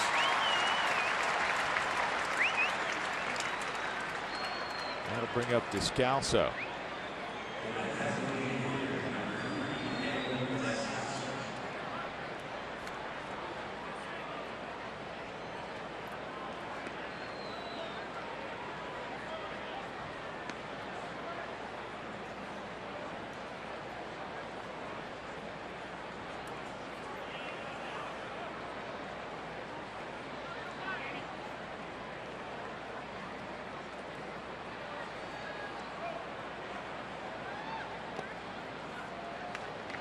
Daniel Singleton scored in the 3rd, struck out, couldn't hold up on a check swing in the 4th.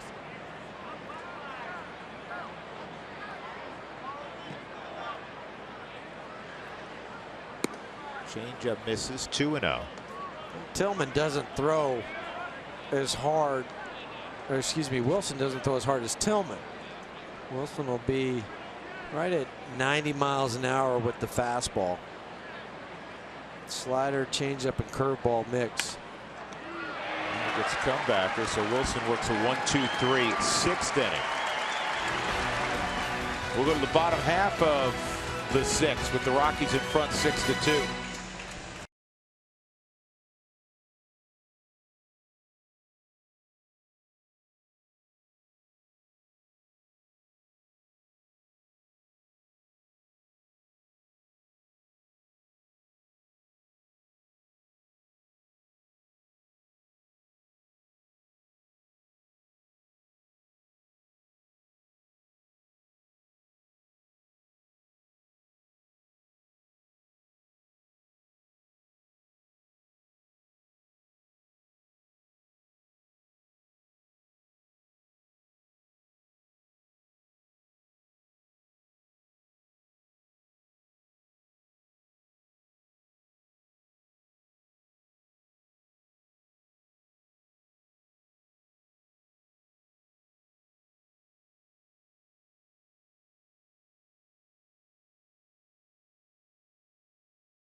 The vibrant city of Baltimore, Maryland. Yeah, known for their crabs and crab cakes. Hey, by the way, Huey, was that your yacht that's been parked out there in the inner harbor, the one that's about 180 feet long? Yes. That is your yacht. When are we going to get an invitation? Soon. Soon. Yeah, it's in the mail. Yeah. Thank you. Chris Davis in the 6th inning. Chad Bettis with a high fastball. It swung through. Scott Oberg is getting loose. It's that swing inning. Rockies up by 4 runs. 1-1. Davis a walk and a ground ball to second. Nobody's hit more home runs than Chris Davis since 2012. 181. He's 8th all-time in Orioles history, with 183 total. Encarnacion, Nelson Cruz on that list, Trout, Cabrera.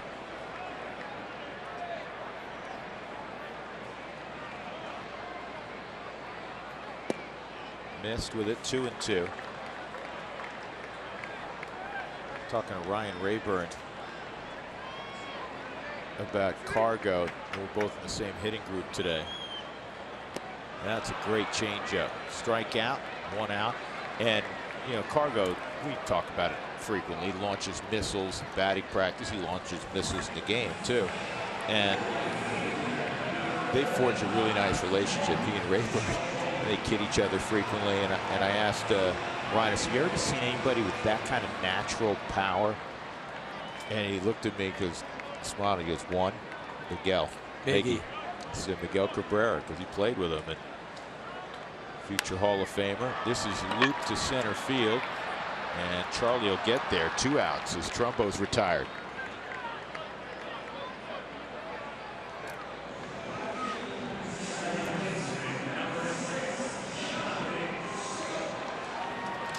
It's from Nick.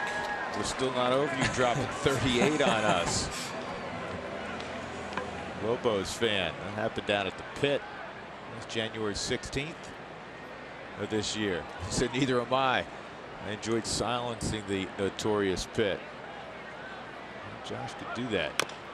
This is chopped to third. Nolan, bare hand. Got him at first. And Manny Machado probably not happy about it, but inside saying, man, that's pretty good. That's a 7-pitch inning. That was better than good. That was outstanding. Ball hops. Nolan being Nolan. Comes in, bare hands it. Off balance throw from one third baseman to another. I got you. Special.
We are in the 7th now.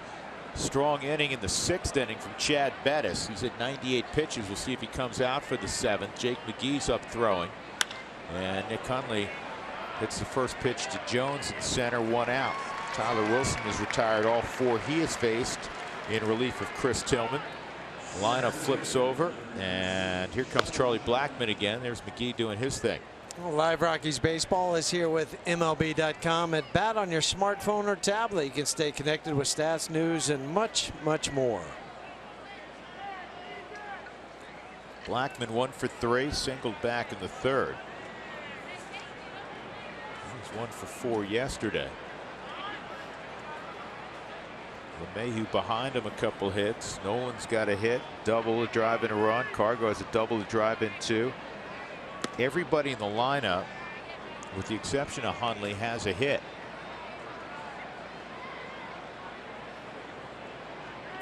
He just wore down Chris Tillman tonight. Maybe those were some professional at-bats. Whatever mistake he made, they made him pay. 2 outs.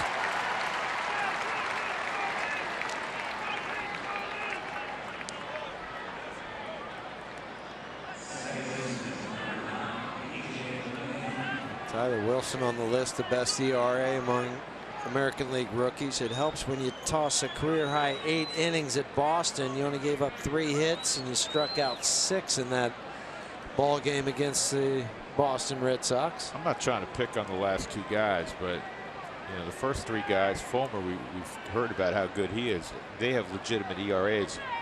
The other 2 are just rookies, and they happen to be next on the list. It's about a 3-run jump. It's a strike on LeMahieu.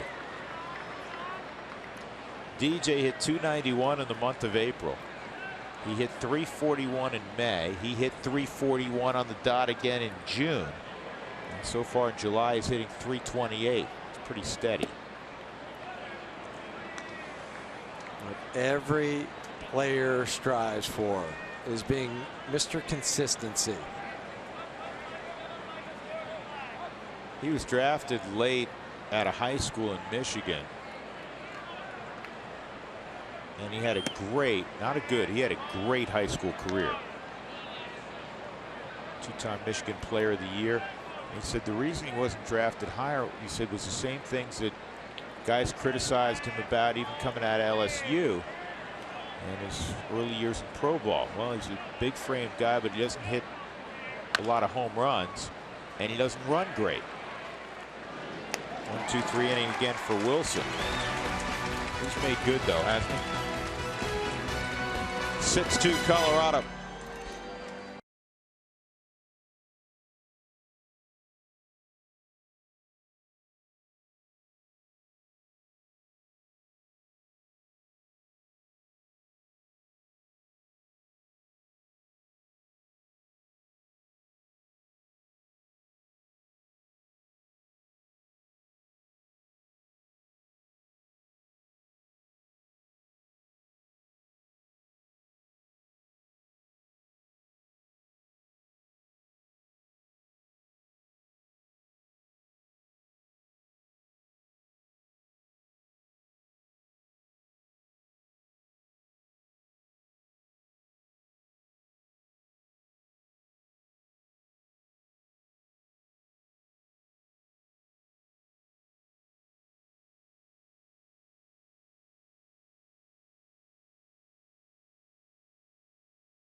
Boda pitching performance, and the Rockies got another strong start from Chad Bettis. 2 runs in 6 innings, just 4 hits allowed, walked 3, struck out 3. Bettis trying to earn his 9th victory of the year. He's done his part. He'll hand it over to the bullpen for the final 3 frames. It was the 51st quality start for the Rockies this year. They're within 3 of what they produced all of 2015. I was curious, looking back at last 2 playoff years for the Rockies, how many quality starts they had. 2007, they had 79, which was 15th best in baseball. As you see Jake McGee and his numbers. And in 09, they had 94 quality starts, which was tied for 2nd in baseball. And this has been the 15th quality start here in the month of July. And for Chad Bettis, his last 4 games, his ERA at .277. Now with Jake McGee coming in, Look at the switch hitter Matt Wieters, who's hitting 162 from the right side. Then Pedro Alvarez looks like he'll go ahead and face him. He's on the on-deck circle from the left side.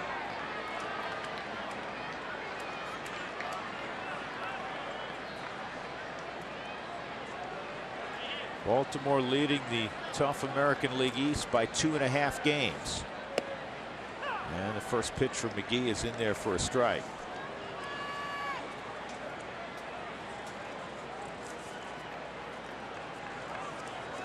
Wieters 0 for 3 career against Jake.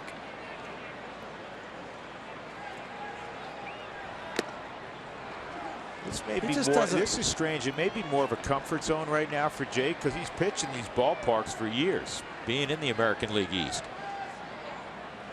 So the mound feels comfortable. The bullpen, you know what to expect out there. Seeing a bunch of guys he has an extensive book on. You want the fastball up, and it's in the air to Cargo and right. 1 out. Pedro Alvarez is coming up. The day after every Rockies win, get 50% off your online order at Papa John's. Use promo code ROXWIN at papajohns.com. Drew Goodman, Jeff Houston, Mark Stout. Rockies up 6-2. They ran off Chris Tillman, the 14-game winner after 5 innings. Alvarez a strikeout and a ground out tonight.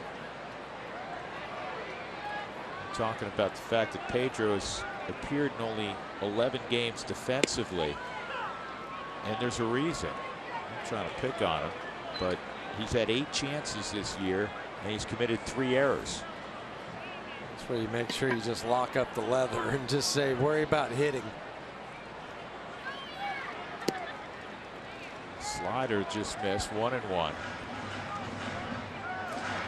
The Orioles will see a little different Jake McGee. I mean, he was 95% fastballs when he lived in the American League East.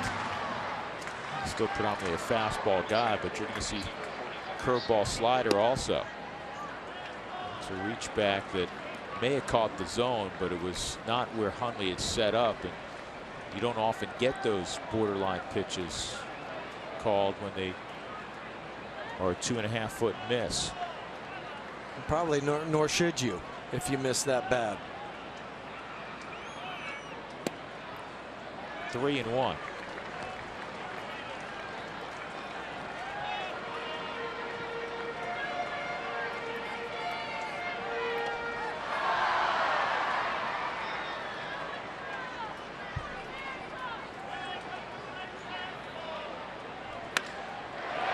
Center field.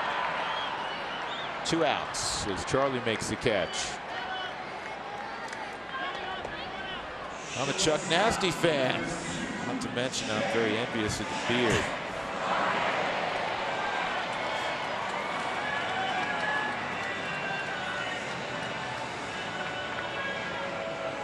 It's been growing for 3 years now. One of the most exciting last few years doing college hoops. Always loved doing Wyoming. First of all, Josh, a great kid, super kid, tough kid, and he's one of those guys that's fearless. He'd go down the lane, bunch of 6'10" guys, and he'd throw it down, or he'd follow dunk in the paint in traffic. And he's listed at 6'2". And Josh, so you're not 6'2". Well, I'm going to ask him which is his favorite dunk then. I mean, I can remember a few of those where he just jumps over everybody and throws it down. So which one's your most memorable? And what was the highest your vertical, your one-step vertical's ever been measured? There's the 1-1. That's right down the middle. 1 and 2. The reason I said he's not 6'2", it's a compliment because he plays like he plays like a 7-foot guy the way he jumps, but athletically he is as good as you will see. 2 outs, 1 and 2 on Hardy. He had 2 of the 4 hits allowed by Chad Bettis. Nick and Jake just can't get on the same page what they want to throw. That's why he likes throwing here with the .75 ERA and 13 ball games at Camden Yards. I think you said it. Sometimes maybe just a mound, a background for Visually. the pitcher. Everything just feels good to you.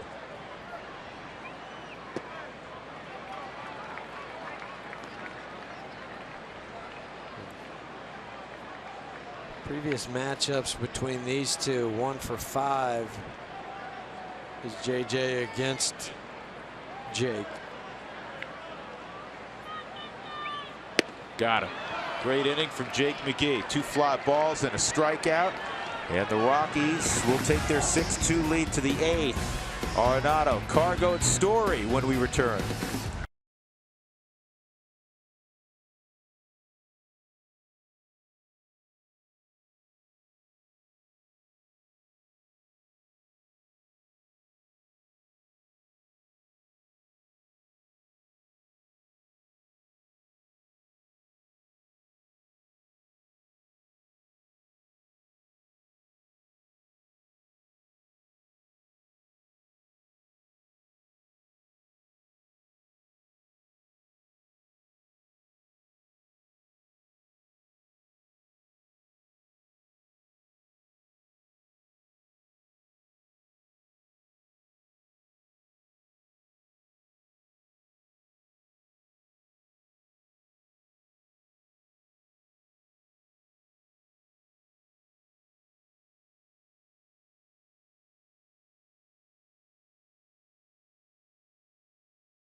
Lexus look back. It's been a good night for the Rockies so far. With 2 outs, the bases loaded. Cargo on a 2-2 pitch lines one down the left field line.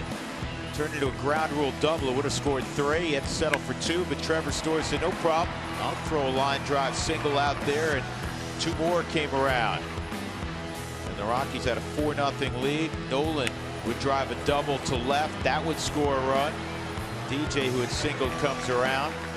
Nolan would score on a wild pitch a couple of hitters later, and the Rockies had a 6-0 lead at 6-2. Adam Jones hit a 2-run home run, the only blemish on a terrific night from Chad Bettis.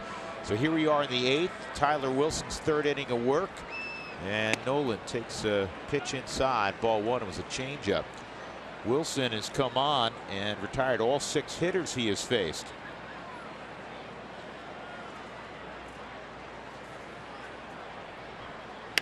That ball's down the line, foul.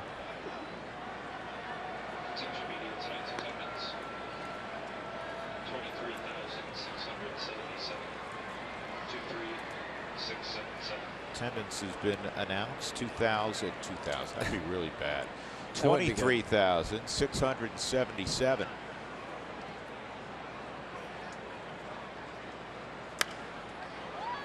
Change up fouled the other way.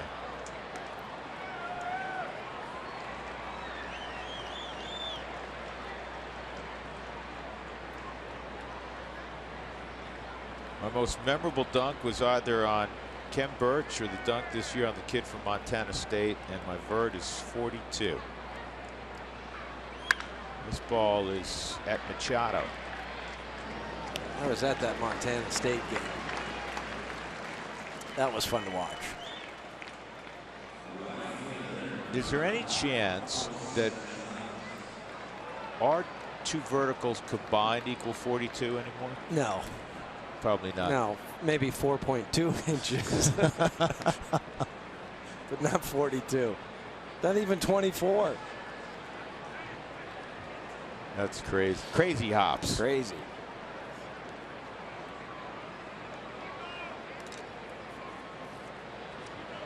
Cargo, that 2-run double. He's 1 for 3 tonight. He's hitting over 500 in interleague play this year. Well, we're talking about vertical. Watch Tyler Anderson. Here's Cargo taking BP.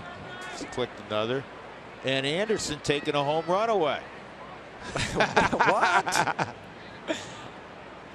What?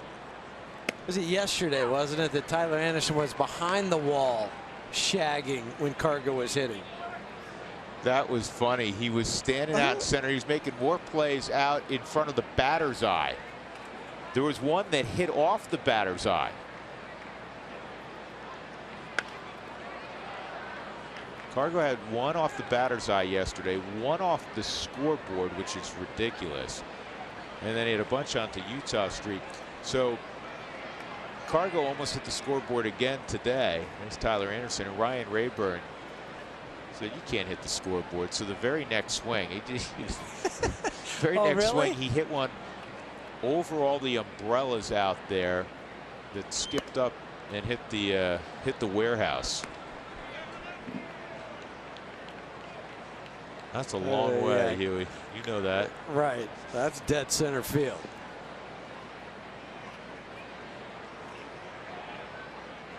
I like that, though. Cargo, okay, you say I can't do it? I'll show you.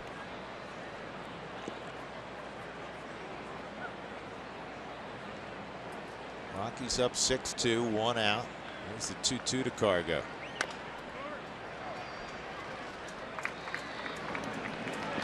Two outs.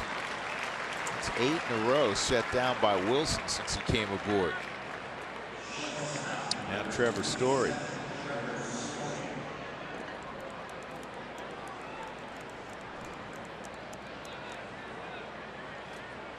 think that's why you see he could be effective just 1 or 2 times through the order. He has enough mix on his pitches. Kind of sneaky with his delivery.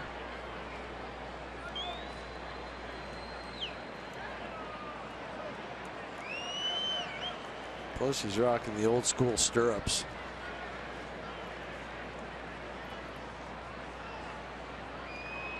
Just don't see those anymore. No. Ball cuts off the plate. Ball 1. Good eye from Story. Flew out to the wall and right his last time up. Trevor was 71 driven in.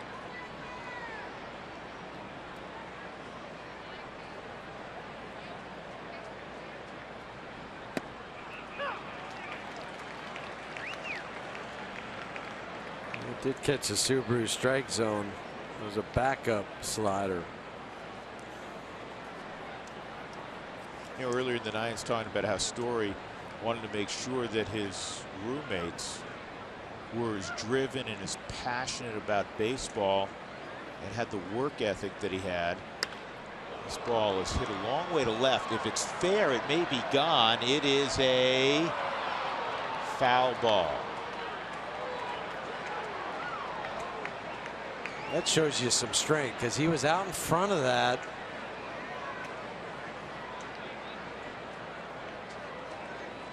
Caught that off the end of the bat. I don't know. I might take a look at this one. Take a look at this. We'll keep waiting. Yeah, it looks like it's foul. Anyhow, the fact that he's ruined all winter and spring with Dahl and McMahon, he said it worked perfectly. So that's what they do: eat, drink, sleep, baseball. They talk about it when they get back after their workouts. Story upset with the result of that. AB Wilson has retired all 9, but the Rockies in the middle of the 8th lead at 6-2 in Baltimore.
Baltimore Orioles 2. Drew Goodman, Jeff Houston, Mark Stout.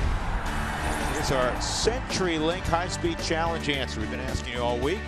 Rockies record for steals in the game. Here's how your voting went: 7, 10, or 12. 47% thought it was 10, and the answer is 10. June 30th, 1996. And EY was a large participant in that. He stole 3 in 1 inning.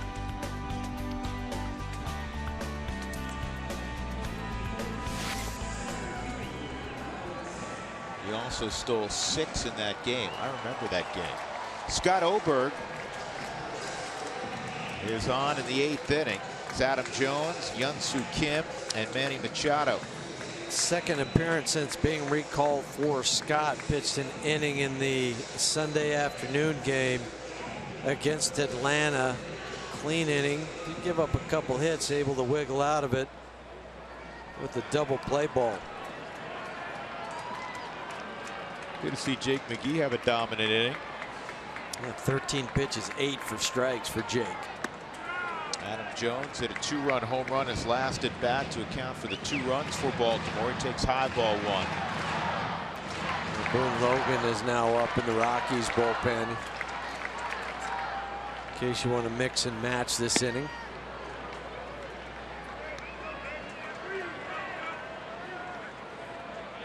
Oberg was pitching really well in Albuquerque. Rockies are banking on Scott with his great stuff to figure it out at this level, and I think he will, because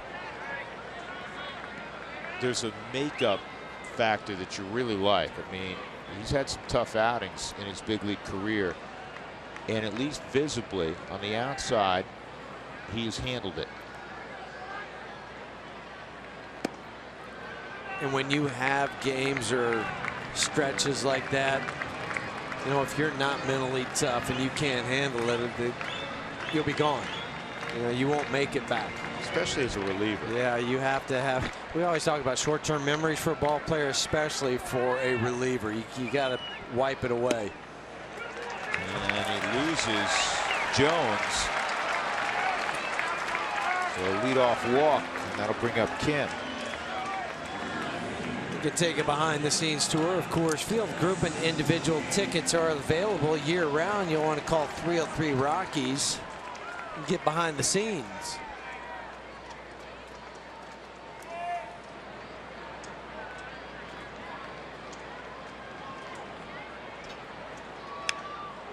Kim fouls it off. He played 10 years professionally in Korea. With .318 in Korea. That's where Willeen Rosario's playing.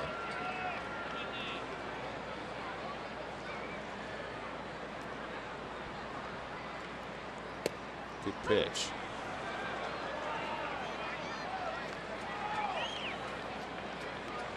I imagine that's when you're at the plate, you're saying, why didn't I swing it then? Exactly right.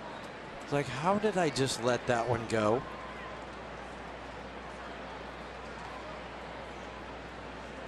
Scott saying thank you for doing that. Curveball. 1-2.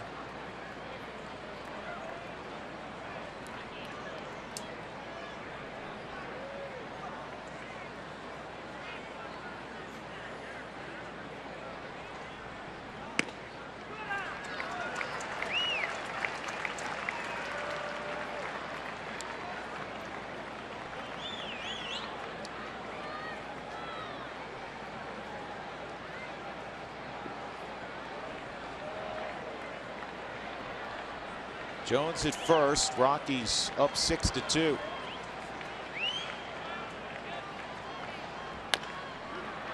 Not hit very hard. And LeMahieu missed the tag on Jones. He got the out at first. As a second baseman, when that play is developing, you're just hoping that the ball gets to you in time so you're able to then tag the base runner. So DJ's charging hard. Jones can do that. You're saying, well, why can he go so far out and around DJ? Well, you have to give the fielder the ability to make the play. You can't interfere with the fielder, obviously, so he can reroute. But DJ, recognizing the score is 6-2, doesn't try to get that lead runner with the backhand flip. He gets that out, the all-important out. Machado, line drive, base hit. Jones waited, and he'll get a stop sign at third. He had to make sure that cleared Story. So it's first and third with one out for Chris Davis. Big lefty coming up. Boone Logan's been throwing. See how Walt handles this. He's going to go towards the bullpen, but first this pitch, it was not the best breaking pitch from Scott. Machado waits for it on the Subaru Supermo and then hits it pretty hard to left field. See Jones have to freeze. That's why he just got to third. So Boone Logan will march in. The Rockies leading by 4 in the 8th.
Colorado Rockies baseball on Root Sports is brought to you by Southwest Airlines. Book your low fare now at southwest.com. By Wells Fargo. Wells Fargo customers get your 2-for-1 club level tickets by visiting wellsfargo.com/Rockies. City of Baltimore named for Lord Baltimore. Back in the 18th century, Johns Hopkins University. Finest med schools in the country. Boone Logan with one out and 2 aboard is on to face Chris Davis. Well, for Boone, he's coming into a situation with Davis, who's 6 for 12 against him with the home run lifetime. But Boone's been in a good spot lately. He's allowed only 13% of inherited runners to score, 4 for 32. Left-handers hitting 152 against Boone. Up and in, ball 1 on Davis. Davis's slugging percentage is down almost a full 100 points from a year ago.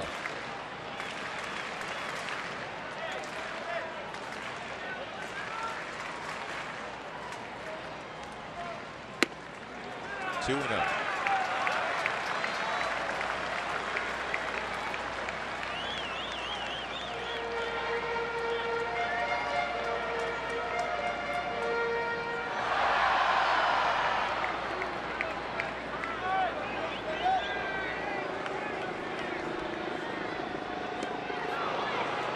The old equalizer.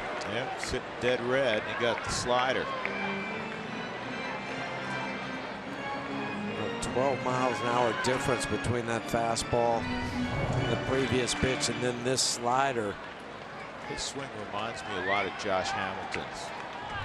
Very much so. Has the same finish on the swing, the uphill swing.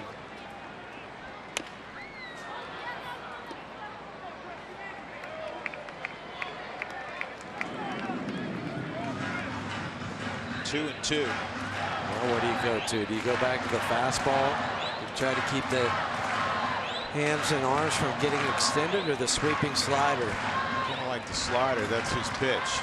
And that's the one he's been throwing with most effective too.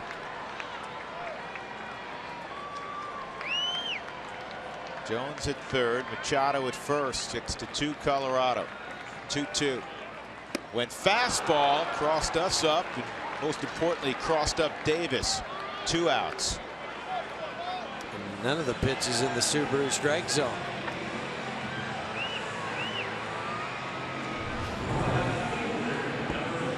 So he decides to go with the fastball. This is where the first 2 pitches of this at bat were. He wanted the ball down. Sometimes it's up and it's effective, and that time it was against Chris Davis. Now Mark Trumbo, just the second time he's faced Boone. 0 for 3 tonight. 2 fly balls and a ground ball. And gets the strike on the outside corner. Good job receiving that pitch by Nick Hundley. Maybe stole a strike. Trumbo thought it was outside. You're looking on the Subaru strike zone. You see why. 0-1. So much confidence Walt now has in Boone. Guy who good portion of his career did face a lot of right-handers, would pitch a full inning. I think this matchup, though, he doesn't mind, because Mark Trumbo's hitting 196 against lefties this year compared to 307 against righties.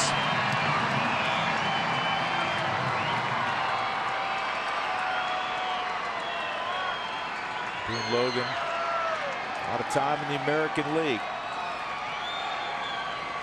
Came up with the White Sox. 0-2. Oh man, that's going to cost the Rockies a run. 6-3. Ball got through Hundley. They're giving it a wild pitch, and we'll have to look at the replay. Did this hit the dirt?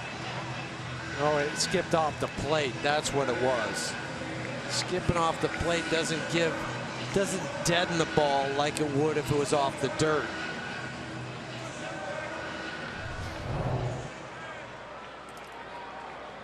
Six-3 on the wild pitch.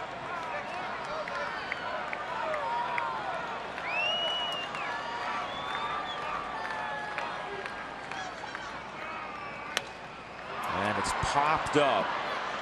LeMahieu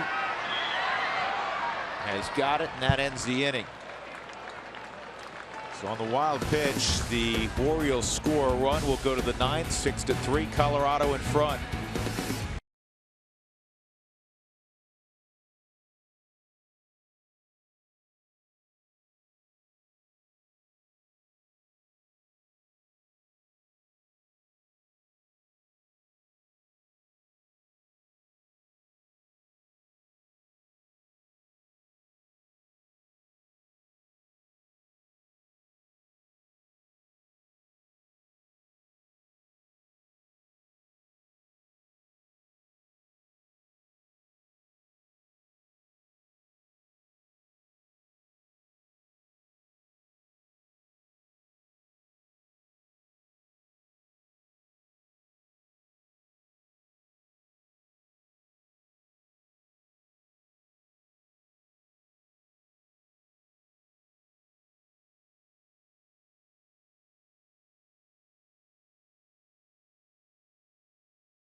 position to win, and the reason why is they took advantage of the opportunity they got early against Tillman. We knew that would be key.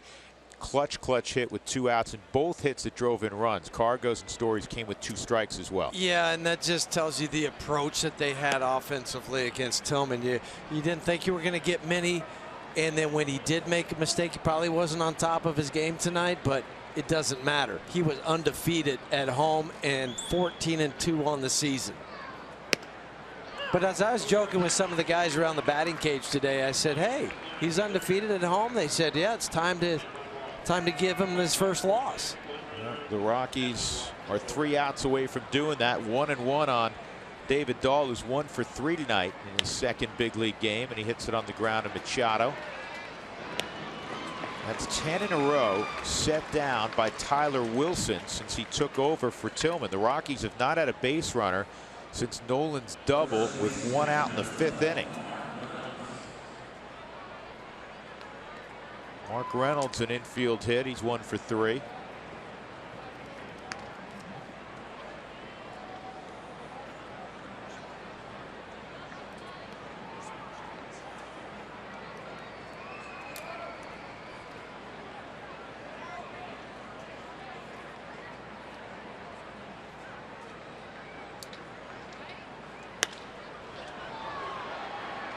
Right field and playable on the warning track for Trumbo. 2 outs.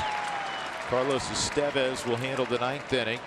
He'll see Jonathan Scope, Matt Wieters, and Pedro Alvarez. Descalso a single and a run scored tonight. That happened in the 3rd inning.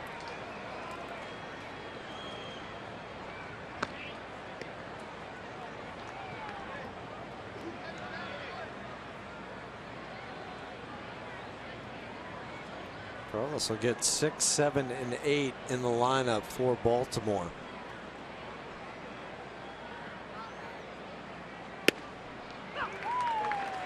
As you just said, and I think that's what makes this important, though, about what Boone Logan was able to do.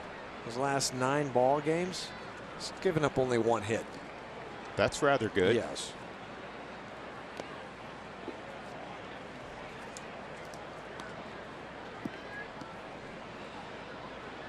Story and Dahl talking. Boone Logan in the background.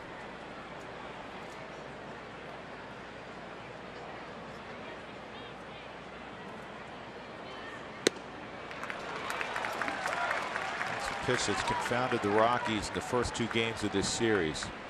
Pitch up in the zone. Chased up quite a bit last night when they struck out 11 times. Giovanni Gallardo was the starter last night. Not figured out Wilson. Tomorrow the pitching matchup. Dylan Bundy for Baltimore. He's just making his 3rd start. Yeah, they just moved him out of the bullpen recently. And John Gray for the Rockies.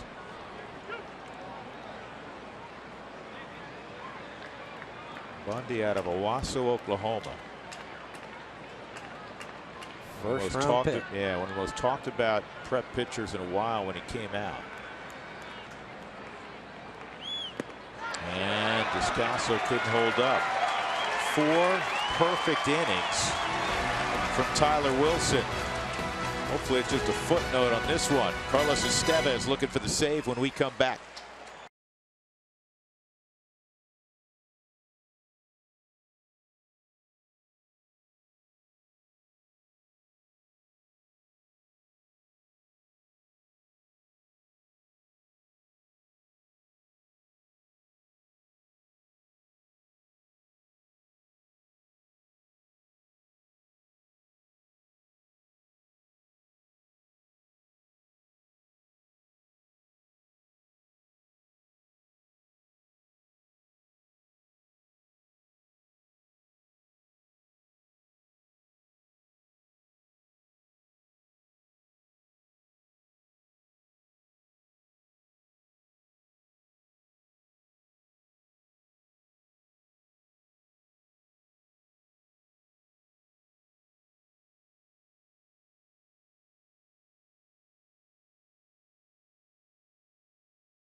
9 hits, no errors for the Rockies. 3 runs, just 5 hits allowed by the Rockies staff tonight. No errors for Baltimore. Who wants tacos? Fans follow at @RootSports_RM on Twitter to receive alerts for the Rockies taco special. And the Rockies score 7 or more runs. A lot of Rockies fans here, and they're waiting to celebrate. 3 more outs. Carlos Estevez will be on to try to accomplish that feat. Josh Adams, great job tonight. He tweets out, Rockies fans, it's been real. Thanks for all the questions and embracing me in the great city of Denver. Much love. We wish Josh all the best. We've enjoyed watching him first at Chaparral and then a great career up in Laramie. Mountain West football and basketball be coming your way again on Root Sports this fall and winter. And again, we wish Josh all the best in his professional basketball pursuits. Carlos Estevez against Jonathan Schoop. Looking for his 9th save this season. And the first pitch is in there for a strike at 97, 0-1. Schoop fouled out the second. And then a couple of ground balls, both to Nolan. Nolan made a spectacular play on a chopper in the 6th inning to throw out Schoop. Bare-handed play. Right on the line. Yeah, Manny Machado made a similar play earlier in the game. Here's the 0-2, and the slider's fouled off.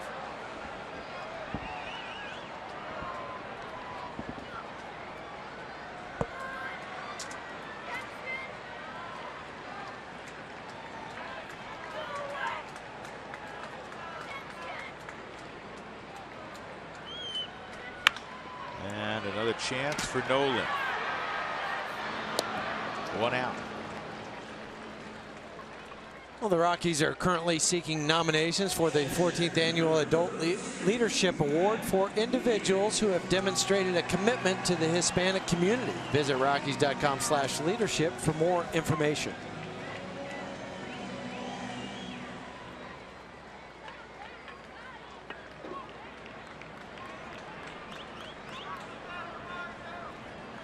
Matt Wieters tonight is 0 for 3.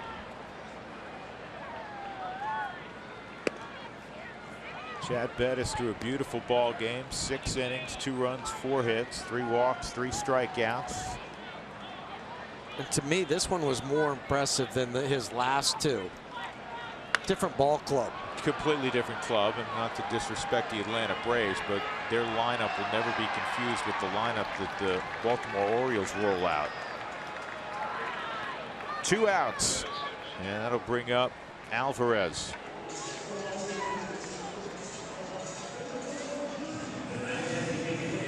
Walt's pleased with Chad's outing. 4 hits, 9 ground ball outs tonight to Chad. He gave up the 2-run home run on a slider to Jones. That was it. And he stayed out of the middle of the plate. Continued to mix his pitches really well. Alvarez swings through the fastball at 99. You throw hard, I'll swing harder. It's Pedro's mantra.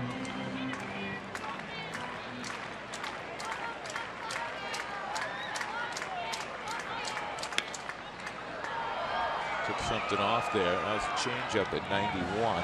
0-2.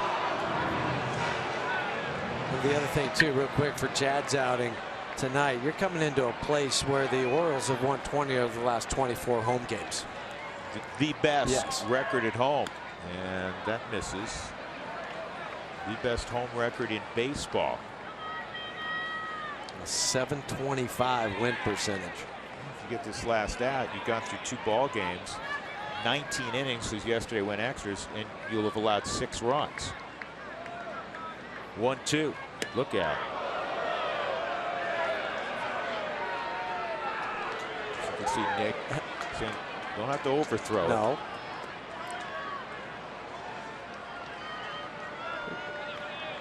Trying to get that last punch out. Shake some hands.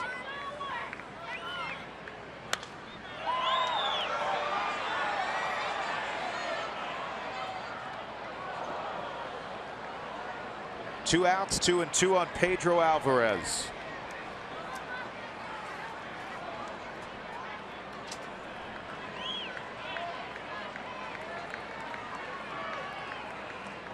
Game 2 of a 7-game road trip for the Rockies. And he's got him. Ball gets away. Pedro didn't realize it. And the out's completed at first. And the Rockies have knocked off the Orioles at Camden Yards 6-3 in a very complete performance all the way around. They beat 14-game winner Chris Tillman in the process. Cargo, a big 2-run double early on. And the Rockies got a strong performance from Chad Bettis, who improves to 9-6. Tillman drops to 14-3. Estevez gets his 9th save. And Tillman loses for the first time since last year at Camden Yards. Our Jimmy John's delivery of the game, the work of Chad Bettis, the former Texas Tech star. 6 innings of 4-hit baseball.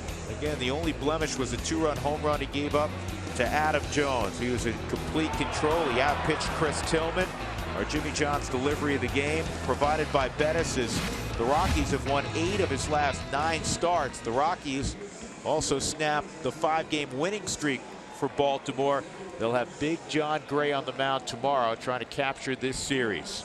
Good work all the way around. The skipper's happy, and the crew in our Denver studios happy as well. You called it, Spilly. Jenny, all yours.